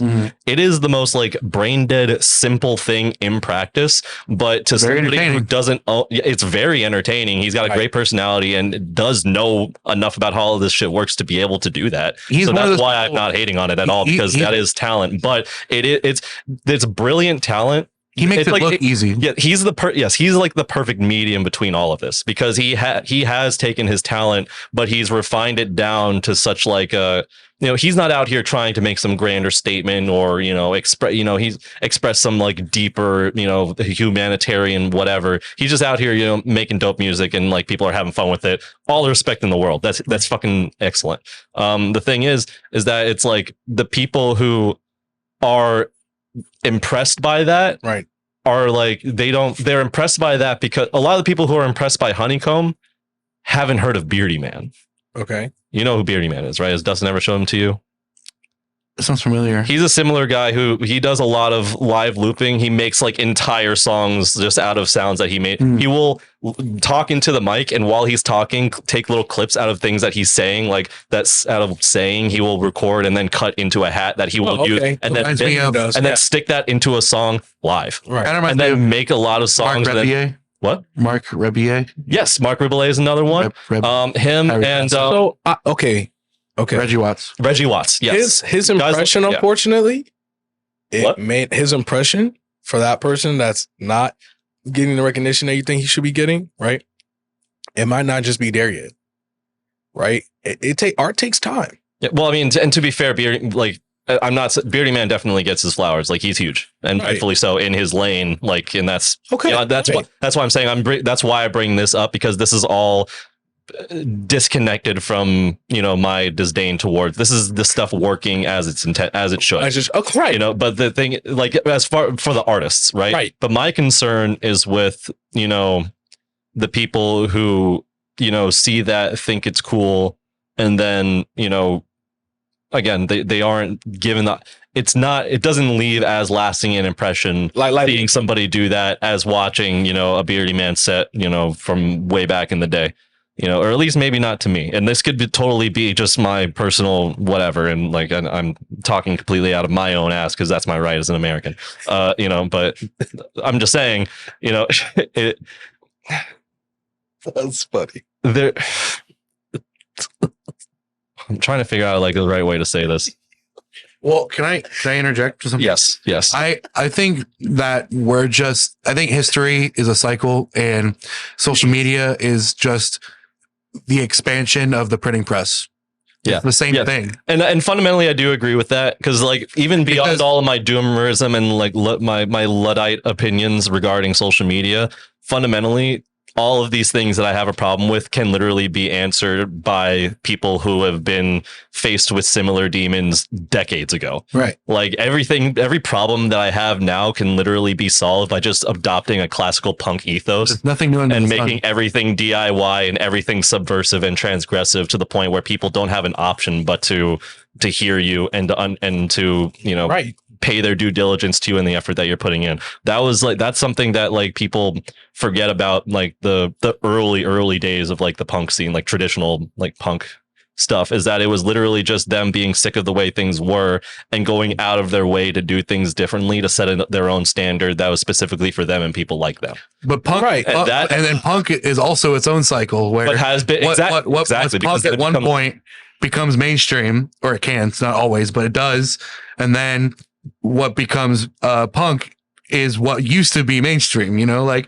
But that's what I'm saying. It's because it is like, it's like right you now, put gas and you put it in a car and then it turns to vapor. It's like, but you still got to put gas in your car. Like right now, you still need that little bit of punk ethos to keep things going. But eventually, it's going to be whatever you do that's real is going, and that makes an impact to a lot of people, is going to be commodified out of necessity in a capitalist society. Mm-hmm. As much as I fucking hate saying it like that. But that is the reality of the situation. Right. Capitalism will take everything that's good and squeeze it for every little fucking cent that it can. And the ultimate fault is the people who consume allow that to happen. Yes. Because the market. But I think out of that, right? So let's say an artist that's you actually wanted to see there, right? And in that type of social media, I guess like in that he caught fire, right, in the social media algorithm, and you saw this artist, singer, band, performer, whatever they're popping right now. Social media is eating them, and they're actually good. And then maybe out of that 1 million followers, at least 500,000 of them decide to stick around. Half of them decide to stick around and like really support them. That's great. I mean, like, because even the artists from like back then, to have fans that carry over, right? Like, because we can all admit 80s rock, 90s rock is fucking amazing. It's undeniable. The stuff that we remember is well, yeah, but I don't know, because I'm a DJ, right? I have to go back. I have to listen to music from the 60s, 70s, 80s, and I can say honestly, and just from being a universal listener to all music, if it's fucking good, it's fucking good. Well, what I mean by saying that, it was from, that's real. What I mean by saying that is, I think with every era, no matter what kind of technology you have, we're kind of blinded by like nostalgia in a sense, because the stuff that we remember from 70s, 80s, 90s is stuff that was good. Mm-hmm. But what we forget about is all the slop that was made then that fell right, off. Which is what I'm saying. And I think the stuff that's made now, same thing is going to happen. Right. All the good shit that lasts will be remembered in the future. And all the slop will fall on the wayside. So that gets into the point that I was trying to like figure out how to say before. But I don't think that is the case. And I think that the way things are now kind of prevents things having that staying power, which is why you still have like songs from the 80s and the 70s and the 60s. Like those are still like, okay. But are you good though? Yes, but the thing is, there's a lot of good stuff out there. The standard for what's good now is a lot lower than what was good back then. So that's a fact. That whether you want to, did you like Khalid? What? When Khalid first dropped, did you like Khalid? Yeah, a little bit. It's okay. It's okay. So like, just to double back on what you're saying, like about them dropping, and like, I think Khalid fell off, right? Like I think Khalid's 18 album was a really big deal. I think socially wise, even on regular news, he was getting on like regular channels and stuff to perform for like, Good Morning America and shit like that. Mm-hmm. I just felt like out of all of that fame, you can only hope he got like a good following, to where if he wanted to tour again, right, to make money, he would make money. Doable money. Well, that's what I was saying. You were just touching on is something I was thinking about through this whole conversation, and it's Also, guys, I have to finish up here pretty soon. I'm sorry. I have to go soon. You're good. We're at almost 3 hours, so we, oh, okay. Oh, Jesus, really? Yeah. We've been going. Okay. but we can come to a close here. But I guess there's a question for the audience. I can do this. Question for the audience. I don't have an answer to this. Just an observation, like a thought experiment. Is how exactly do you place value on art? Because there's a lot of stuff that makes a lot of money that's shitty, and a lot of stuff that is really good that makes no money. You know what I mean? And I think that plays a role in this whole thing we're talking about on staying power and reaching an audience. This is where I think social media's good comes in, and what he just said. Okay. And this is just my final, and then I'll stop, and whoever, you know what I mean, to give you. This is where I think social media is really cool, right? Is an old man that he was doing this thing where he was like slapping his body and like I've seen that. Ham boning. Yeah. I've seen that.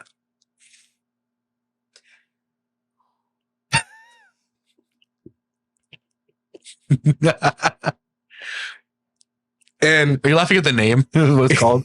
Yeah, I think a regular show. Yeah. And ham boning. All right. So he blew up, he got famous. You know, that he did that so long ago. And it kind of shows you how things that are just good, even in the bullshit, even in the nonsense of what gets, they still make their way in there. I think it sucks for how long and grind it up all the same. Right. And I think it sucks how long it may take for that artist, or you know what I mean, moment, Byron, or you know what I mean. I was waiting for you at the door, you know. But I don't know. There's something about it, and knowing this warm feeling I just get, that they probably never thought that I would be sitting in my room and I was going to see a clip of this. You know what I mean? When I see a video from a kid in France dancing, I'm like, I'm not in fucking France. How the fuck? Or a video of somebody in South America doing something, I'm like, oh, what the fuck? And then it's come to find out that shit was in 2021, and now it's popping up on my feed. Mm-hmm. And it's actually good, or it's funny, and I actually like what they like. I go check out the page. I actually like. I think they're funny. Like, I think this is actually a really funny person. It's just something nice about it. And I appreciate that with YouTube algorithm stuff, where stuff that came out years ago I'd never seen ends up on my feed, and I'm like, how did I not see this before? Well, I can't answer that question, but what I can say is I'm glad that it's in front of me now. I'm glad it was there. And of course, there's the bullshit, like the shit that I really didn't want. I didn't want to see the shit. Yeah, I didn't. I mean, yeah. I just brought up ham boning. That's a perfect example. What's homie's name? I don't remember, but that's, I mean, to be fair, most people don't remember people's names. And you think off of first meet, you think I remember that off first glance? Shit, I was just talking about characters I fucking love from Jujutsu Kaisen. I don't know most of their names. I mean, but that's no, that's, I know. You know what I'm saying? Yeah, I see. No, and I see the hypocrisy. I see that in what I said. No, but I'm saying that to make the grander point of, you know, that could also be, for all I know, if Jujutsu Kaisen was the only anime I ever watched, all that shit would be downloaded, and my appreciation for all the effort that went into making it great would be that much deeper. But is the name of the artist the important part, or is the art the important part? Because now I remember how to ham bone, and I know how to slap my body and make cool moves out of it. I might not remember his name, but I know I saw it from an old man. And a lot of people, 9 times out of 10, if you're around good humans, will tell you where it came from. Yeah. Because somebody else might know, which makes it even more impactful for somebody. He just called it ham boning. I wasn't thinking about that shit. Really, I'm gonna keep it a buck, audience. I was not, so I didn't give a real name to what the fuck I was doing. Yeah, that was fucking awesome. I was like, oh, ham boning. Oh, what the fuck? People gonna be like, what the hell? He do that? Like, what? That's the most random shit ever. I think that's probably the most random thing we've had come out of all of our comics. So ham boning's got to be one of the up there. But yeah. But I'm with you that I think social media can be bad in the sense of you get a bunch of bullshit, like where you're like, give me a break. This isn't even good. And I think, like we can admit, but I think there's, I think there's almost nothing different. The only difference is the scale. There's nothing different between social media slop and written word slop from 100 years ago. Actually, like the only difference is the scale and the quantity, the individual person's exposure to it. Right. That's what I mean by like scale and quantity. Like I think that's the only difference, really. And like, so me It's catching the same effect. still glance of that man from Idaho. I'm not in Idaho, so I wouldn't really know. I have no reason to really know this man's name. I don't know that that's John Robinson, from down the block at the fucking, as where we know each other. And if I were to see you on social media, I'd be like, oh, that's so-and-so. You know what I'm saying? Oh, that's Ghost of Knox. Like that's like, you know what I'm saying? Like those guys are, you know what I'm saying? And I could tell somebody that didn't know like me, the way y'all cued me in on what I was doing. That's where I feel like the power of social media kind of comes in. Because it gives people, it might be a bit of knowledge, but it could be a bit of knowledge that you stored that somebody else might not be able to remember but get out there. But that's just my final thoughts. Fair enough. Well, we've had a very good podcast today. Very good. Yeah, for real. And we didn't cover anything that I wanted to ask you. I'm so sorry. Okay. I'm This is so good. sorry. I think in our last few Slow minutes, conversation, like I said, bro. It happens. it happens. This is That's showbiz, baby. that's show business. It is what it is. You just started to nerd out. I should make these men talk about fucking comic books and heroes. Well, That's the thing. Ain't nobody gonna be hearing you talk about, how much you love Spider-Man when you're behind the deck. Right. You know what I mean? Right. That's what this is all about. Right. That's one of my goals with this show, honestly, is to like, among many things, but one of the goals is when I have artists and people of particular talents and whatever the case is, interesting people on the show. Right. Part of it is to show a side of them that they're not going to see when they're doing the thing that Thanks, they do. man. I mean, this was awesome. Y'all were great. I do have, enjoyed this. before we wrap up though, I do have a couple questions. Okay. I would like just a quick, because I know we're out of time. Yes. I would like a quick update on how you're going with like Hawkeye and just business on what's going on. So You can keep it brief because I know. No, it's good. It's good. This is easy. I mean, it's my company. I work it every single day. I represent Hawkeye Entertainment. You can follow us on Instagram, Hawk_I_entertainment. We've been at it for almost 3 years now. We're on our third year. Oh, yeah. It's been an up and down struggle. I've been working for myself as far as me doing the DJ side hustling thing and trying to get the company in on some money and stuff and keeping myself afloat while paying my bills. But we're in a pretty good start. And you alluded to it earlier. You also like manage other artists? Yeah, so I have 2 artists that I manage. N3M0. You can find them on social media, Instagram, and Yuko, EUUKO. They're really talented guys. They're from the 772 area. Awesome. Their music, they've taken a great deal of time. We'll have to get them in here with you one day. Yeah, bro. Yeah, I'd love to have them, and they'd love to come in too. I told them that I had some guys that would definitely like to have y'all on. They can come on individually, and then at one point maybe we can all come on just to fuel a little bit of interactions that you have with them yourselves, and then we all come in and sit down. Even my business partner, Aaron. Yeah, we need him on your team. Yeah. It's really. So we use social media, right? Like we have to, especially just how things work. But we've been at a lot of live like competitions and events. We actually did a Jack Boy competition here in Port St. Lucie. My artist came in second place, Yuko.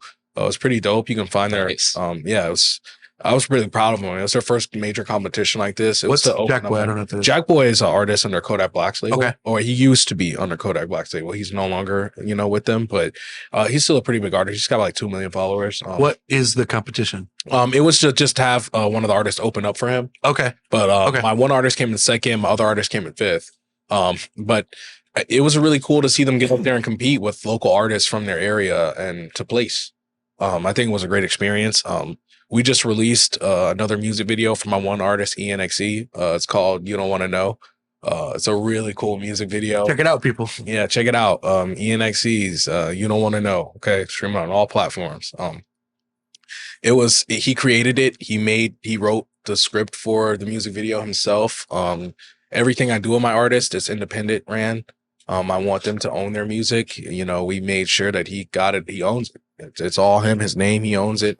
Huge. I really like to work on a music video one day. Yeah, man. It's a lot of fun. If you guys need a drone photographer for any of that. Oh shit! I got my license. Oh word, bro. Yeah, bro.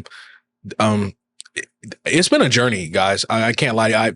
I think there's nights where we've been out to like 4 a.m. because we were in Miami doing a concert. Like I've been working this entertainment thing, like hustling it. We've been hustling like crazy. I'll be DJing while they're going to do a show down in Miami. Sometimes I can't be there. That's just for now. We actually applied to be a part of Sunfest this year. Cool. To try to hit on one of their community stages. we haven't heard back yet. They did email us back saying they'd let us know like if he got in. So we should see an email from them pretty soon. We're hoping that we got on the community stage. You had to make a video though and put it out on YouTube. So we had to like scrap together like videos of the guys performing. And this is where I was happy that we had got that content over the years because it kind of helped us put out the best videos. Is that what you were asking for videos for the last time you performed at the open mic? Yes, bro. Yep. Yeah, man. I remember that. And I was kind of mad because I was sick at that point when I was performing that night too. Dog, you could not tell. No, I couldn't. Jesus, bro. I just finished having like a awful. I think if I had known, I wouldn't have asked you. I just know you're good. I just bad. no. It's all good. I had to do it. I needed the footage, and I was just happy you were like, "Yo, like, can you help me out?" And I fuck with y'all. Like, y'all are great, man. I appreciate y'all. I like your respect and your outputs and how you feel about art and artists and what you think they're owed. It's a lot. If you haven't been on this podcast, these guys are great. Yeah. but literally like it was, yeah, man, I had just gotten back from out of town. Actually, that's when I did my 25-hour journey around Atlanta to Georgia. Oh shit. And back, bro, I got sick the last night there, dude. Like I felt it hit, right? I was in the car, bro. Man, I popped so many minutes to just try to sleep through the whole ride. My body would tighten up and cramp because you're sick. So your body's like, especially in a car ride, you can't really. Well, that, and I got a bad back. You know, I was in a 4-car pileup back in 2022. So my back's been kind of fucked ever since. I'm actually about to get a procedure finally at the end of March. Yeah, a lot of people don't know this, man. I literally been having like misfires and nerve damage ending issues for the last year and 6 months. Damn. Sucks. But you got to work, man. Yeah. Gotta do what you got to do, man. The grind, man. The grind doesn't stop. So, but yeah, man. I mean, it's an honor. It's an honor to see my page grow the way it has. Business to pick up. People want to hire me for more private events. I've worked with a few different entertainment companies to go DJ and play for parties and things and be paid money that I just never thought we'd see. It's just humbling. I mean, I got let go back in October. I didn't know what I was going to quite do, and I had to get some assistance at first, and I had to figure out how to pull money in from a company. I mean, but it's been a real journey and a blessing. I mean, it's been stressful. I'm happy it should all be coming to an end pretty much. I feel like anything worth doing is stressful. Yeah. I mean, but when you're actually having to work for yourself to provide the income for what you need and your bills and making sure you're paying your part of rent and keeping that together, it can get stressful some days. But, you know, luckily I've got a good foundation and people that help deal with the stress and understand where the stress comes from, and great guys that work and hustle all the same as I do and know what it means to have to get out there and really. So, you know, it's just humbling. I really love it. I love to see where my artists are going really more. I mean, I love performing and stuff like that, but after my car accidents and stuff, I like being behind the scenes of things and knowing I have a position doing something else, and I'm okay with that. I enjoyed performing when I did. Like I loved it a lot. I did musical theater growing up, so you know I mean I've been at this for a long time, man. But I enjoyed it. I gained a lot of skills out of it. I love talking to people. I love meeting new people. It's made me have a much more appreciation for like the human as a whole, and you know, it's what it is. But yeah, man, Hawkeye Entertainment, man. We Hawkeye Entertainment. Sounds like he had the opposite arc that I did. Where I came out the other end on the entirely opposite tip. Like, these people ain't shit. I need to fucking, I need to focus on myself more a little bit. Yeah, I mean, you know what? But I have had to focus on myself. Like, I had to get better at DJing. I had to get better at learning how to mix into myself. Yeah, of course. Get better at, you know what I mean? Like, you still, because I feel like you never stop working on yourself. No, if that makes sense what I'm saying. Like, I feel like you always learning something new. So, but yeah, if you're doing it right, yeah.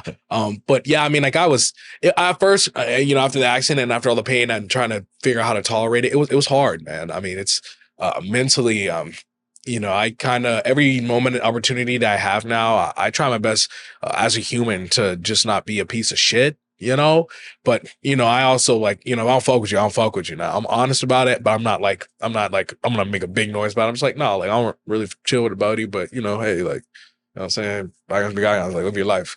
But for the most part, yeah, man, it's been what it is. But Hawkeyes, you know, if you got any artists or anybody, anything you want supported, we love to do promo. We make the flyers for my artists. The flyers that I made are house made. Shout out to our designer Ari, you know what I'm saying? She be killing it. It's a real team effort. I wouldn't be where I am without these guys. Mentally, financially, you know, people don't believe in something in the situation that you're doing, and You know what I mean? But you and the people around you. So I mean, but yeah, you know, Yeah. there's days where you got to make that phone call with your friend, like, damn, bro, like, fuck, man, what we doing?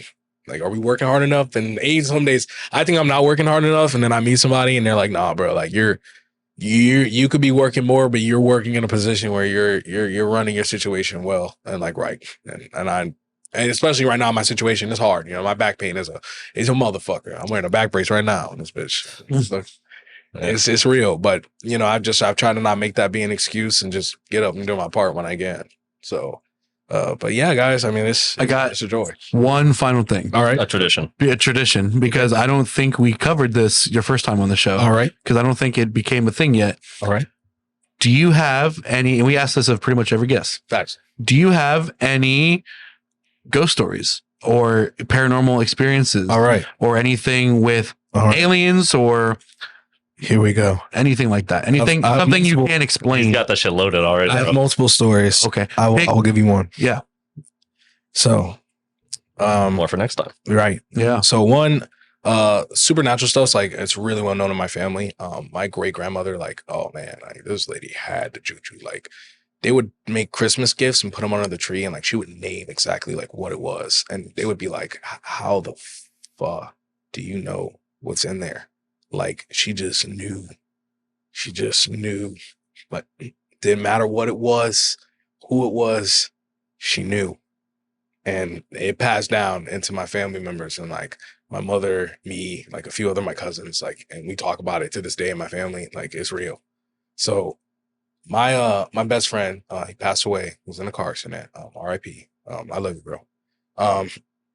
The night he passed, it literally, and I kid you not, it's crazy. He literally hit the 24-hour mark as to when he would have passed in the situation that he got in. And I'm sitting on my like porch. I'm down. Like I done just found out in the early morning of that day, like he passed away. He didn't make it home, and I felt like it was my fault because you know, like I was the last person to hug this man. Like I hugged this man and I told him I loved him, and then like that was it. Like I was the last person he told he loved, hugged. I told him to get him safe, or if he was coming to hang, just let me know what he was gonna do, and he said he would. We got in our cars, we drove away. I went to my house. And the next morning, I wake up at my mom's, and you know I'm getting phone calls. So that night, I'm sitting on the front porch with my sister. We're talking, we're reminiscing about him. Out of nowhere, I mean, clear as day. I can't even. My sister, she's sitting on the porch. She's on the right of me. I'm on the left. We sitting in these two just like lawn chairs, like not lawn chairs, but you know them outside. Yeah, outside furniture chairs. We're sitting at our front door. Our door's right there. It's late. It's dark. You know what I'm saying? Out of nowhere, we hear running hard footsteps come up on our left side. They stop, like the person just got to us. And then we hear, hey, and my sister was like, what the fuck? What the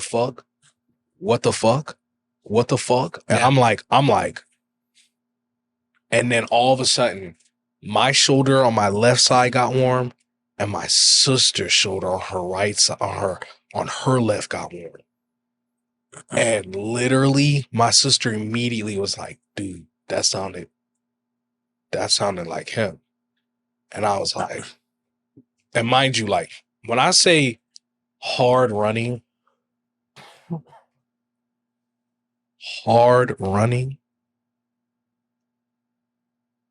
man. And my sister was freaked out, like got tears in her eyes, like, yeah, I bet. like, and I just grinned because I knew who it was. And I was just grateful to him for just doing that. Because, you know, in my opinion, energy can't be created nor destroyed. So even in your death, no, you're moving on somewhere else. What made you is going somewhere else. It's a scientific fact. There's a soul inside of you that it's your energy. It's going somewhere else. And when that happened, my sister, to this day, my sister's like, bro, that shit was crazy.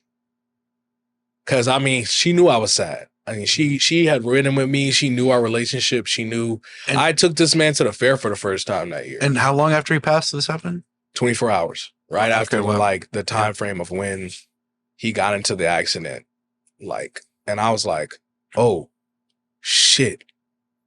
And my sister was like bugging. My sister was bugging. I still, to this day, I mean, I get goosebumps when I talk about it because like that shit was real. Like, I almost wish it was being recorded. Like, wish we had a Ring camera on or something with a motion sensor or some shit that could have seen that shit pop up. I mean, when I say my sister was like in all shock, like she got up and left because nobody was there. Like no kids was outside playing. Like, Oh, some real shit. yeah. Like I'm thinking it was some kids playing manhunt. Like at first, my first mindset was, oh, it's a kid playing manhunt running around here. But then when the steps ran up and then stopped behind us, like you hear footsteps stop behind you. Well, today's the day I die. Oh, that's going through my head. Holy shit. Dude. Yeah. And then to hear, hey, I was like, what the fuck? Bro, my sister was baffled. Beside herself. Her shoulder got hot. She felt the same heat I felt on my shoulder. That's the even crazier part. The physical feeling of it. Yeah, I feel like that's probably one of the more visceral tales that we've had told on here so far. Yeah. Right on. That's impactful. Yeah. Bro, that was, to this day, man, I love him, man. I'm gonna be real. I was real heartbroken when it happened. Like I felt like I could have called him. I could have made sure he got where he was supposed to that night. But like, I mean, it was like he just knew. Like, damn, like I gotta let this man know. Like it's straight. Like it's good, fam. Like you good, bro. Like it ain't nothing you could have did. Like in that moment, in that one, hey, because he used to do shit like that. Like he used to like run up on me and he'd be like, hey.